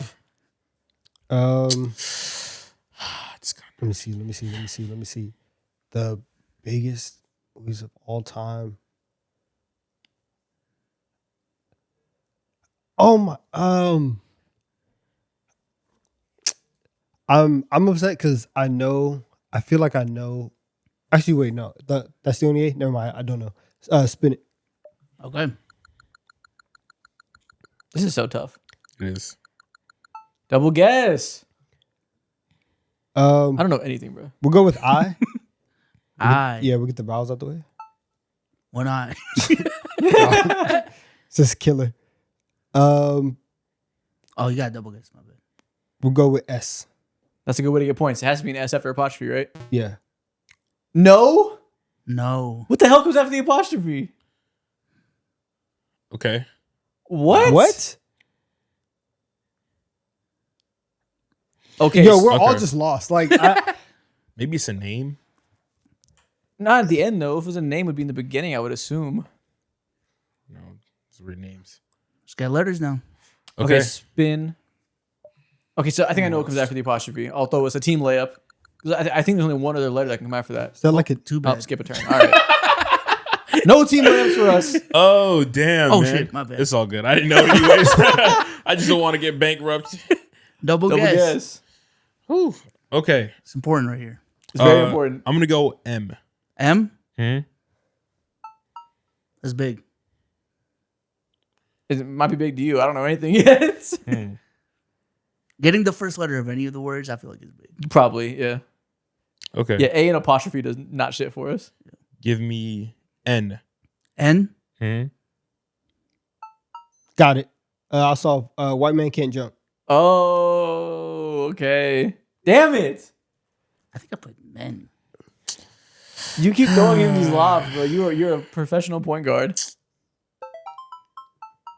Damn, you got Okay. it. Okay. Okay, should've so sat you're up a by little bit. one. Back on top. Last puzzle. Oh, Close this is the enough. last one? Yeah. Bro, anybody's game. Anybody's game. It's close enough. And now we got to care about points. We can't be wasting them because now Yeah. every point counts. Okay, events. Donovan, where are we going? Last one. Events. This is just overall events. We will go. We'll spin. Okay. I don't want to, but there's literally nothing on the board. He's stressed. Oh, Oh, you should have took a shot. Oh, you got no points. You got no buckets. Oh, you broke as fuck. Oh, you got nothing in your pocket. You got nothing in your pocket. Your card declined. You ain't got no money on your card. Fuck. Ooh, but you come back though. You're at zero. Wow. You're at zero. Wow. Events. Ooh. Oh, I'm so mad. Spin it. Oh my god. I'm How many so points? mad. I'm so upset. If I get bankrupt. Please. No, that'll be hilarious. So close. Give me a T. Oh, I thought the second word was the. no. Give me an E. Okay. Interesting. Events. I don't know so far. Mo, where are we going? Yo, man. Bro froze. Freaking Give twice, me a man. S. S. Yeah. Oh, you got to spin. Yo, forget. What if he gets bankrupt too? I win by default. Nah, that can't happen. Thank God. If I'm just the only one who doesn't get bankrupt. Yeah, give me S. Huh. I'm a solve. You know? Yeah. Emirates NBA Cup. This dumbass game, man. I done beat these, bro. I done beat them like 3 times already. Championships are mine. Okay. Let's go. This is fun. I'm Damn. so good at this game. Bro, shut up. I'm the best. I think I got one right. Damn, man. Baker really cooked you. That's I insane. got 11 points by default. He's so mad. Because I should have had like 45 points by now. He can't fucking breathe. Hey, that's cool though. We got Baker back and forth at the beginning. I know. They were fucking running it up on us. I know. They're just backing us left and right. That's funny. That's funny. Next thing we're going to do, I have put together a list of the NBA players this past season with the most turnovers over the course of the 82-game season. You three have to try to guess the names. Okay. So 1 through 10, guess a player. If you get it right, I'll tell you their spot on the list. First great guess. Russell Westbrook. Should always be up there. Russell Westbrook doesn't play a whole lot. Yeah, I was. He is thinking not that. in the top 10. Is Julius Wow. Randle in the top 10? Julius Randle, funny enough, is number 11. He's the first one to not make the list. Damn. Wow. Okay. Okay. Who gets a bunch of turnovers? Dubious handle almost made it. Okay. Oh! Rand- Go ahead. Jalen Brown. Jalen Brown's number 1 in the NBA. You know your goat, man. That's actually hilarious. Hell yeah. When you'll ask me, why do you slander? Well, why do you think he's overrated? Number 1 in turnovers in the league. He's not a point guard. It's been a big conversation as of late on It's a Celtics problem. Twitter. It's a big deal. Is Kate Cunningham on this list? Oh, hell Kate yeah. He Cunningham is. is on this list. He is number 8. Oh, I would have I thought he'd be higher. Yeah. not as high as I Yeah, I thought. thought he was like top 4. Okay. Yep, number 8. Josh Giddey, is he on this list? No, Josh Giddey doesn't turn it over that much. Is James Harden on this list? James Harden is number 5 on this list. Wow. From those early days without Kawhi in the beginning of the season, he was letting it rip left and right. Wow. Okay. I would say Ty- most of the names on here, you'd expect them to be on here. All right. Oh, Tyrese Maxey. oh, you can go. No, Tyrese Maxey is not definitely not on this list. Wow. Luka Doncic. He barely. Yeah. No, actually, yes. My bad. Luka Doncic is number 2 on this list. Wow. Despite missing some games, That's actually crazy. he would have been number 1. Yeah, all the guys who have the ball in their hands a lot. Yeah. That's just a product of having the offense run through you. Okay. Along those same lines, Alperen Şengün. I was going to say Sengun. Hell yeah, Şengün is number 9. He gives it up. Okay. Did you already say Randall? Julius Randall? Yep. He we Yeah. did. did. He was number 11. Oh, yeah. Just barely didn't make it. But he's here in spirit.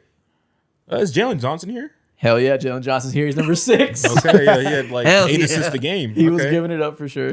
Maybe you think somebody on like the Bucks, like Ryan Rollins, is here surprisingly Ryan because he Rollins played had he a played a receiver. lot. These are all stars. You have to get star usage to be up here. Listen, he was a star for them. Sure. LaMelo Ball. Why didn't we guess him? Because he's not on this list. You think Ant's on the list? LaMelo Ball played less minutes this year. Ant might be. He Nope. missed. He missed some time though. Ant doesn't give the ball up that much. He protects it a little better. Because he doesn't try to pass. So it doesn't Fair. get thrown away. Wemby? Nope. Wemby's a big. It's hard to do that unless you're a playmaker. Shay's not on here for sure. You think off a straight volume, Jokic might be on here? Yeah. Jokic is number 7 off Yeah. a straight volume. He's He on missed here. a lot of time too. That's kind of not surprising, I guess, but interesting. Straight volume. Certain guys, straight volume. You got the ball a lot, you're going to give it up. Ball a lot. Is Brunson in the top 10?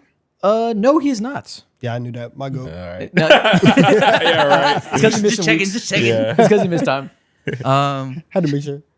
Is Tatum? Not Tatum here already. What the fuck? LeBron James. Nope, missed a ton of time. Is Devin Booker on this list? Nope, not enough passing. Absolutely. Also, he missed time. So you have number 3, 4, and 10. Yeah, all of which played a lot of games. Okay. Paolo on this list? Powell's number 10. He That's a gets great on here. guess. That's a great guess. Yeah, you guessed Randall. I was like, oops, guess the other one. Yeah. 3 and 4, they played a lot of games. The ball's in their hands. 1, actually, both you maybe might not expect to be this high, but will make sense. Maybe somebody on the Pacers, like Pascal or something. Nope, they're all I told you, Nah, only he star barely players. played, though. They're both all stars. Pascal's a star and an all-star. Oh, you mean the All-Star team this year?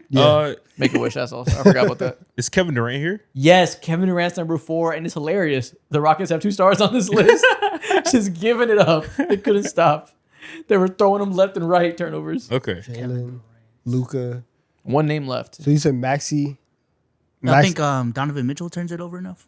It is not Donovan Mitchell. Good. That's not a bad guess. Now, if they're an all-star, out of the all-star guards, who else is, especially in the West? Might be one you forget about. There's Steph. Why would Steph be? He missed Is a Denny lot. on this list? Denny is number 3. That's the last Great player. guess. Clutch. That's pretty high. Yep. That makes sense. Denny was throwing it away. That makes sense. He just just throwing things on the court all the time, whether it's his body or the ball. Yeah, I know what it is because he runs too fucking fast. Yeah. When you sprint at the rim and toss your body around like a maniac, you're gonna turn it over.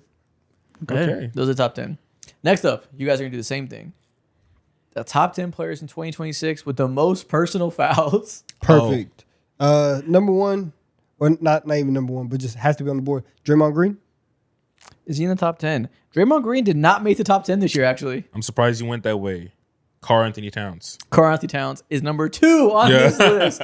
He's fouling left and right. Okay, great. Is Paolo on this list? That'd be funny. No, Paolo's not on this list, but one of his teammates is. Jalen Suggs? Nope, wrong one. You think it's Wendell? Yeah, he's pretty healthy. Yeah. Yeah. Wendell? With 267 personal fouls in the 2025-2026 season. Wendell Carter is number 1. That's actually crazy. He's the most That's highest actually fouling crazy. player in the league. Is Tumani Kamara here? Yes, Tamani Kamara is number 7. Makes sense. He's mad physical. Is Lou Dort on this list? No, Ludor's on this list. Oh yeah, because Good whistle. they don't call fouls for the Thunder. They let I him forgot. football. You're right. But now he's in Atlanta, so he's in foul at every game. Jalen Duren? No, good guess. Jalen Duren's not on this list. Think somebody on the Kings? Why? Like Maxime Radol, maybe? does that I mean? don't know. Yeah. I don't know. Okay.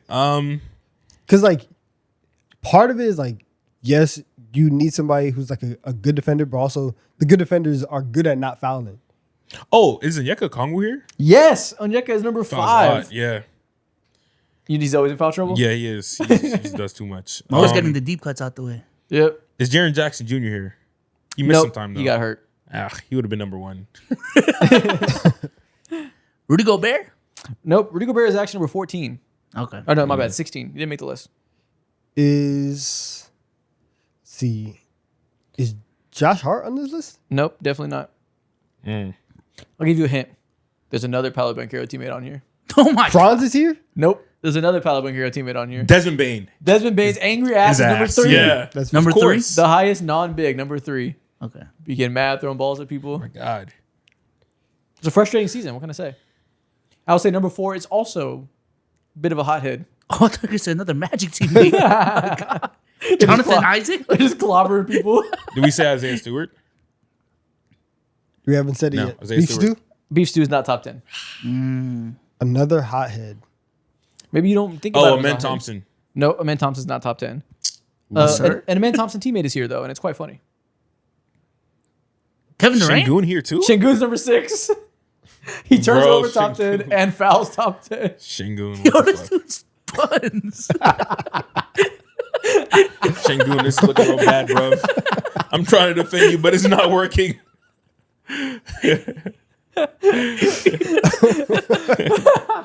4, 8, 9, and 10 left. I'll say Oh my goodness. 9 and 10 you should know. 4 you can get to. 8 is a deep cut, I'm not going to lie. 9 and 10, we should know. What's his problem? These are like the two objectively negative stats in basketball. Is Yegor Demon here? No, but that's not terribly far off number 8. That's the type of deep cut number 8 is. Okay. And Is I'll give Kata you- on here? Is who? Nimius Kata? No, Nimius Kate is not top 10. He didn't play enough minutes. Ah, damn. Is Randall on here too? Randall's number 10. No way. My bad. He's number 9. Okay. Randall's number 9. Still don't make it better. Fuck. Okay. Number 11 in turnovers, 9 in fouls. Killer combination. You can do one. Can't do Both? it. Both? Can't defend it. I'll say number 10 is somebody you'd probably also expect to be on the turnover list, but they weren't. Okay. Fouls. Is Ron Holland here? Nope, doesn't play enough. You expected him to be on the turnover list. Expected to be Also, Namias Skater was 12. That was a good guess. Okay. expected to be on the turnover list. So he wasn't, but But you think he's also a guy that turns it over and fouls. Westbrook? LaMelo? Nope. Melo doesn't play defense enough to foul. Come on. He just let you go by. Yeah, Every time. just go. I don't care. Let's see. 4 and 10 are physical defenders. 8 is hilarious. We're just not gonna get it. You're not going to get it, I Four promise. and 10 physical defenders. Actually, my 8 was in our rankings episode we did today. He was on that list. Keldon Johnson. Nope. Damn. That's a good guess. One of Keldon's teammates is on this list. Stephon Castle? Stephon Castle's number 10. Makes sense. He's a hack. Yeah, he's a hack. He be punching people. Yeah. All right, so 4. 4 you should get. It's a good defender that's a little bit of a hothead. 8, once again, is hilarious. It's not a song. Is it Dyson Daniels? Not Dyson Daniels. Dyson Daniels isn't that aggressive. He's a finesse defender. This guy's not. What are we thinking here? Casey Wallace here? Nope, this is a bigger guy that, again, is known as a little bit of a hothead. But Okay, maybe this you is the hot forget kid he's a guy. hothead, actually. But he gets mad. Yeah, we might getting be mad. forgetting. He gets real mad in the playoffs. Oh, Wemby? Nope.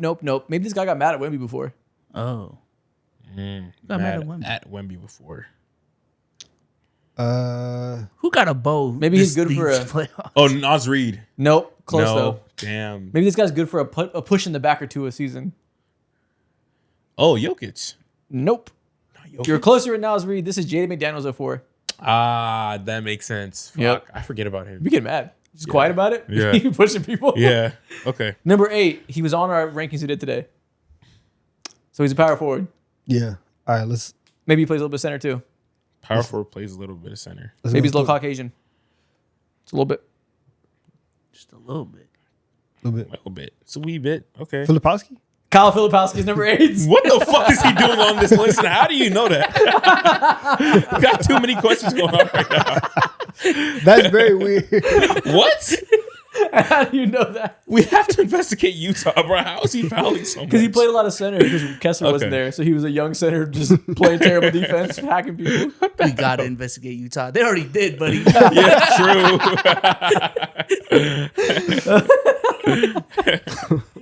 Next thing we're going to do, you guys are going to blind rank these random NBA things. Okay. 1 through 5. Blind rank them. Random NBA things. Okay. First off, buzzer beater threes. Honestly, got to be one. Damn near. But That's what if peak like life. posterizers are on here? I mean, something okay, like that? so what if there's like a championship on here? Then that could be one. But a game-winning 3 is objectively one of like the coolest things that you could do. Doesn't But get why do much we have better. to say one though? Is it the coolest thing? We don't know It's one of them. You won the game. There's no time left. From deep I mean, it could be like on it. That's what I'm at saying. halftime or like after at the end of the second. No, you first say quarter. buzzer beater. You mean like for the game? Buzzer beater threes is what's written down on my paper. Okay, in any context. There's no clarification. I'm just here to read the list. It says buzzer beater Okay, threes. even if you do it at halftime, It is cool. It's You're still right. it's still cool. But I feel like it's like too cool. Fellas, I need a number. Again, this includes game winners. I'm All going. right. I think okay, two. go Guys, on. I got a job to do Do you here. think 2 or Look, 1? we'll go 2. We'll save 1. 2 safe. Buzzer beater threes goes number 2. Next up, the Boston Celtics. 5. Hell no. Wow. Hell Wow. no. You think racism is cool? No, absolutely Oh, not. okay. 5. 5. So it's going to be the worst thing we see I'm not today. gonna lie. You have to start standing on something. I'm standing on racism not being cool.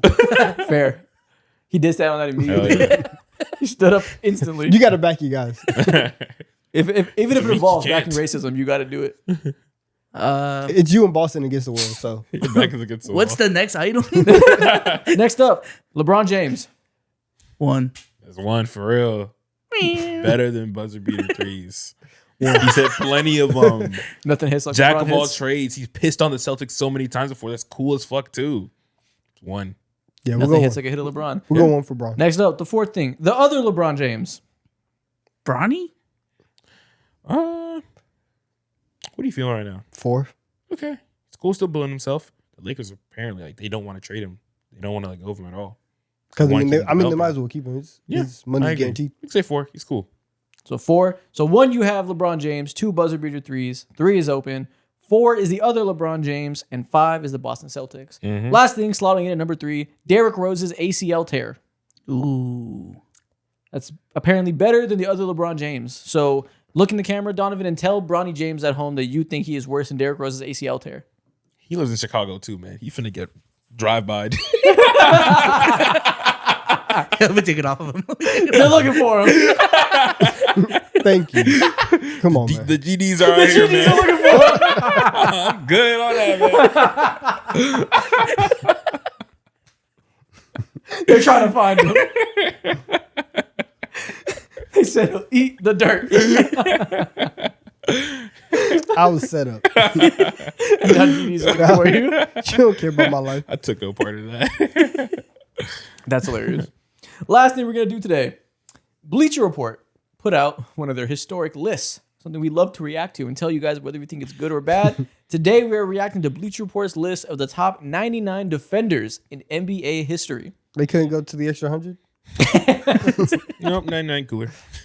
Just lazy, bro. I don't want him bad enough. So B Souls will show us a player in NBA history. We guess where they rank in the top 99 defenders of all time. All right, first player, Drew Holiday. He used to be top 30 for sure. I think Drew gets a lot of credit. They're gonna put Drew Top 15. top 20. Do you think they skew towards bigs or they give guards their fair share? I think they will skew towards bigs, but also Drew Holiday has such a high reputation. Yeah. I think like 18 might be Drew Holiday. I think you're on the right range. I'll go 21. I think there's like 13 Hall of Fame centers that defend like that. That got to be on there. He could be the 6th or 7th guard. Okay, I can see that. Yeah, he's an anomaly. Like over the last like 7 years when the whole podcast wave came out, one thing that players would always do is give you a horror story about Drew Holiday and be like, he's the most underrated player in the league and yada yada yada. Honestly, I think it might be like 15 or so. I think that's tough. It's Glaze. I'll go 18. 21. Okay, it is 35. Okay, Oh, fair. Yeah, it makes sense. okay. Makes sense. There's a lot of defensive bigs Okay, BR. and wings. There's a lot of defenders in NBA history. Okay, next, OG Anunoby. Oh, I don't know, like 80. Like he's probably barely on the list. You would think. Yeah, I'll say I won't say 80, but they could say like 50. Yeah, I'll go 60. Okay, 61. it is 86. Okay, there we go. Yeah. Salute. And that makes sense. You know, he's had a couple all-time defensive seasons, won a championship, being the best defensive player on a team and being so important. That cracks you in the top 100, but what is there, like 50 DPOY winners in history? Yeah. Yeah, but I mean, with like repeats and stuff. Yeah. Yeah, that was because there's Yeah. 80 seasons. Yeah, I don't know, whatever. He hasn't made like defensive Probably teams 40 DPOY consistently winners. as well, so that makes sense, I guess. Okay, next, Bill Russell. Oh, that's top 5. I think 1. Yeah, 1 or 2. Let's go 1. Surely they're going to give him 1, right? Say 3. If it's not He 1 or is. 2, we riot. We send Bill Simmons to their door with a pitchfork It is and Ben Affleck with a bazooka. 1. Okay, cool. All right, Perfect. Ben Yeah. Affleck put the heat down. You're good. Matt Damon, stand down. we're all right. We're good. You're good, bro. Stay on the press tour. Shaquille O'Neal. Top 100 defenders? I mean, peak I Shaq. know. You can defend, but like, Yeah, peak Shaq had some years where he was voted as a DPOY candidate. is he higher than OG? Or where he was all defense. I think so, especially because he's a big. I think I'm guessing like 50. I was going to say the same thing. 5. 51. 67. It is 71. Fair. Okay. Okay. You know, They're that's not good. glazing just by the name. He should be around there. That makes sense. Shouldn't be too high. Okay. He gonna be mad. He mad about everything. Why wasn't I 1? Kevin Garnett. Just top 5. Yeah. Bill Russell was 1. Who do you think is 2? Probably Hakeem or Duncan. Duncan. Yeah, Hakeem Duncan. I think they're probably doing some hot take and saying he's higher than Duncan. So he's top 4 at least. I'm going to say 4. You want to say 3? 3 or 2? You pick one, I'll pick one. I'll go 3. I'll go 4. I'll go got number 4. 3 overall. I think it's Bill Russell, probably Hakeem, Kevin Garnett. Kevin Garnett is number 3. There we go. Yeah, there they go. Guess. There we go. Not bad. And you know what? Fair. Okay. Who am I to argue with the big ticket? Can't. Can't do Next. it. Now I wonder who's 2. LeBron. Higher than Shaq, right? Definitely. Definitely. Yeah, for sure. I think 35? The Drew Holiday was at 36 or something? Yeah. Okay. I think like they might get Say Bron. 40. Yeah, like 42. Yeah. Would it be glazed if I said? Would it be glazed if me knowing Drew Holiday is 36 put LeBron over him? Would that be glazed? No. No. I don't think so. 31. 31. It is 22. Yep, but higher than Drew Holiday. You know, deserved. Doesn't have the accolades obviously because he focuses on offense too. But among offensive creators, one of the highest defensive peaks of all time. Got robbed by Marc Gasol of his DPOY. I'm with it. That's pretty high. I can't be mad at it. In fact, give him number 2 overall. Is that glazed? No. Yeah, Give him number 1 overall. A little bit. it's too much. All right. All right. Let's test my limits. Seeing where the glaze lines are. Seeing how much I can get away with. The glaze lines. Now I know. Number 2. Michael Jordan. He better be lower than LeBron. I swear, if he's He's higher than not. 22. He's not. They're going to give him to higher. I'm going 15. What would they put him 1 above LeBron to be petty? 21. I'm going to say 20. 15. 15 on the dot. Wow. Okay. That's ridiculous. Yeah, that's great. 15 is so high. That's ridiculous. Sniping. There's at least, I mean, he's a DPOY winner, so I get it. They're gonna. The history says he's a DPOY winner, so that's Glazer. Okay. Okay. You gotta respect it. First team all Gobert's- defense. Do you think Gobert is gonna be lower than him? No, Gobert should be higher than Michael Jordan. I think Gobert is gonna be top 10. Yeah, he absolutely be top 10. Yeah. I agree, but we'll see what this list has for us. All right, next. First team all defense, Tony Allen. I think he's gonna be 21. I think he's gonna be a spot above LeBron. Let's say 26. Let's go 20. Edge out Donovan. Whoa, 23. 23, okay. right below LeBron. So we were all in the right general direction. That makes sense. Similar caliber defender to LeBron, fair. Okay, next. Wemby. Already, Are okay. they? Is this a peak or a resume list? I'm not sure. I feel like it's Yeah. leaning towards resume. Are we putting him top 10 top already? 10? That's, Because So he I has think he he's- has a DPOY already. we just got to know the thesis of the list, though. Are they trying to say the best version or what you've earned in your career? We don't know, I but don't know, let's. this will tell us that honestly. Okay, 17. I'm Probably gonna a nice say mix. I'm gonna say perfectly 10. I'm gonna say 7. 36. Okay, Wow. so they say you Okay. got to do it for many years to earn Yeah. that. Okay, Okay. fair. Okay, next. Can't be mad at it. They said Drew Holiday's better. Joel Embiid. If Wemby is Shaq at was 71? 36, yeah, Shaq was 71. I'm gonna say 52? Joel is 63. 48. 52. Joel Embiid is 91. Oh, Wow. damn. He barely, Barely made the on list. that bitch. He definitely had a higher That's defensive wrong. peak than Oh Shaq. my goodness. He definitely had a higher defensive peak than Shaq. I think. But especially the last couple years with the injuries, they see the slowdown, Yeah, and they're holding against him. and they have been taxing. I guess. All right, next. That's crazy. Larry Bird. Man. Say 99. yeah. I'm gonna say 96. They definitely put Larry Bird above Joel Embiid. I'll say 79. 70. Yeah, I knew it. They definitely put him above. This is glazed. Yeah. I'm not going to lie. And above Shaq, Yeah. I mean, God. Larry Bird's a good defender. I don't know. It's fine, I guess. 20 an spots all-time above list. Shaq. Above Joel Embiid. No. Shaq was. Oh, yeah, Shaq was 71. Yeah. So yeah, 20 spots above Embiid. That's because a they bit hate much. Embiid. a bit It's much. not even about Larry Bird. They're just hoeing Embiid. That's is what it is. Yeah, the Embiid thing is crazy to me. All right, next. Alex Caruso. Ooh, man. championship off of They, his they defense. love that. Hey, man, put Caruso at 20. I think he's 13. You think it's the GOAT? Facts. Probably. Really speaking, they should put him at like 30. 37 or something like that. 44. That's fair. He might be above Drew Holiday. I was thinking right below. I'm gonna go 33. Okay, right below Drew Holiday by a tier or two, 44. Y'all are way off. It Damn. is 75. Okay. Whoa. Hell no. Yeah, I know. Wow. I mean, it's not- that Hell Bird no. over him. I mean, Bird's a good defender. I'm not gonna act like Bird. He's not Caruso though. It's just because Caruso doesn't have anything else. That's what we remember. Yeah, All he 'cause that's does. all he That's all does. he puts all his energy there. Yeah. Yeah. Okay, next. Rudy Gobert. This is he Eight. has to be top 10. 8. I'm He's gonna got say to be top 10. 6. If he's lower, Michael Jordan was 15. If he's lower than Michael Jordan, that's hilarious. I'm gonna say they give him 6. Yeah. I'll They're go paying their 7. respects. Okay. Rudy Gobert is 9. Okay, fair. They didn't hate on him too much. You know They what? Yeah. respect the DPOIs. You're in the top 10. That's fine. And that's good. We need reputable lists, such as the Bleach Report top 99 defenders of all time. BR. Defender has- lists that Bill. people matter, that people care about. Yeah. We need them to respect Rudy Gobert. They've been kind of respectable this year, man. Yeah, they've been hitting. Okay. Yeah.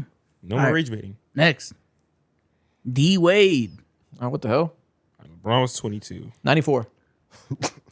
He's on there, but I'm gonna say He's a very good shot blocking guard, and that might matter. end of sentence. I'm gonna go 68. I'm gonna let's say above Bird. 77. Donovan was very close. 67. Okay, nice. I don't think he should be above Bird necessarily. I think the highlights Yeah, true. of him being a shot blocker. The more sound. I Yeah. get it. Fair enough. Next. Ben Simmons. Ooh, Ben Simmons had a high defensive peak. That's so funny. They're gonna put him above Joel Embiid, above 91. Let's go 85. I'm gonna Short. say 73. Short peak though, right? Yeah. He should be above Larry Bird. Should be probably above Wade. But he not. Probably won't be though. I'll go 60 to where I think he should be. It is 94. Okay, short peak. They got him barely on the list, but at least they put him on there, even though he fizzled out fast. Respect. Okay. Fair. All right. Next. Wilt Chamberlain. 2. I don't think he's. I'll put him at 5. Yeah, I mean, I think Tim. I think the 5 is gonna be because you have Bill, Tim, Hakeem. I feel like the Kimbe is gonna be super high. KG was 3. Remember that? KG. 5's a good guess. Probably after those guys, they're gonna put Wilt there just because he has so many blocks and stuff. So 6. I'll go 5 over Mutombo. I bet they put him 5. I'll go 5. Okay. Well, it's 18. Wow. Valid. I'm glad they didn't glaze. That's correct. Okay. He wasn't an amazing defender. Correct. I assumed they glazed because everybody glazes Wilt. Yeah. And I just got like 82-0 brain, I guess. Still assuming everyone thinks he's God. 18 is a very respectable position. Yep. Perfect. All right. Next. Kobe Bryant. He's gonna. So Brown was what? Brown was 22. 22. 22. I think he's below. 25. He's definitely below Brown. But honestly, they've been very realistic about You're this. right. They have 40. Yeah, 41. Mo? Let's say 38. Y'all are correct. It is 42. Okay, look at them being realistic. Ooh. And you know what? Being one of the best offensive players ever and the 42nd best defensive player, that's how you get to be a top 10 player of all time. Yep. So that's realistic, not glaze. Yep. Yeah. All right. Next. Draymond Green. Oh, he better be. Rudy Gobert was 9. Yeah. Yeah.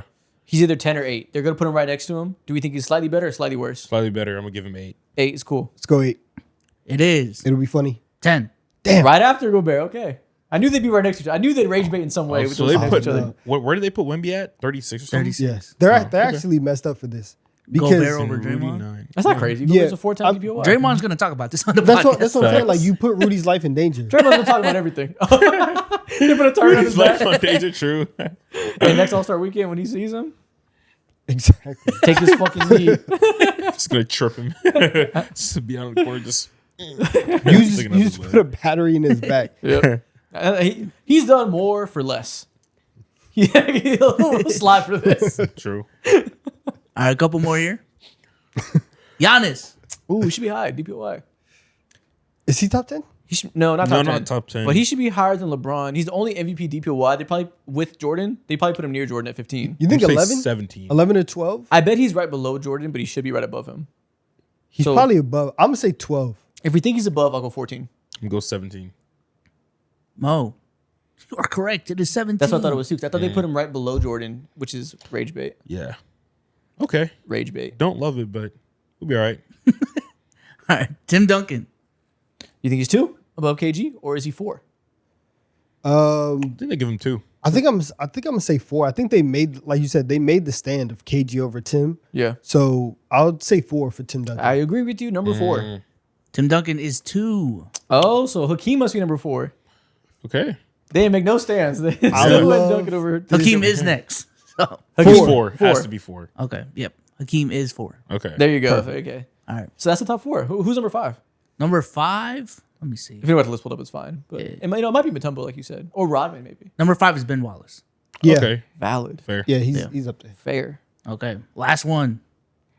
Marcus Smart. That is a DPOY. Ooh, I'm going to say, where was OG Anunoby at? 80 something. 80 something. But he has a DPOY. Drew Holiday was 36. Is he above or below Drew Holiday? But Say the peak wasn't that 33? long, though, too. It But he, wasn't. but he has the DPOY. 33 for True. Marcus Smart. 33? 33. I'll go with you. 33 sounds like they probably actually. I bet they want to say we are a publication that knows that Drew Holiday was always better, and Marcus Smart didn't deserve that. That was Robert Williams or Giannis's DPOY. So we're really going to put him a lot lower. 50. I'm going to say 53. Mo strikes again. 54. Whoa. Okay. Fair. Yep. Smart. Okay. BR. This is the stand that they made. Yep. They, They said all right, they've grown. stolen DPOY. Stolen value. Giannis should have went back to back. I like what they're doing. Actually, that was 2021, wasn't it? So Giannis still got another one, but it wasn't back to back. Or was Right. it? Did he get 20 or 19? I think he got thought he got 19. 19. I think probably. so. Yeah, probably. Maybe wrong. Couple notables. They have Dennis Rodman at 7. Scottie Pippen at 8. Okay, fair. Can't be mad at it. Yeah. They have Kawhi at 12. Dwight at 13. Gary Payton at 14. Okay. Okay. Solid list. Kareem 16. There you go. Not And that too is the end of much this range. episode. If people are still here, what should they comment? Oh, comment. Never, I was gonna say comment the GDs are after dawn. Don't do We don't need the comments full of GDs. Now we're gonna have a bunch of 12-year-olds Googling what GDs are. I know. You know what? We'll leave it at that. We'll see y'all next week.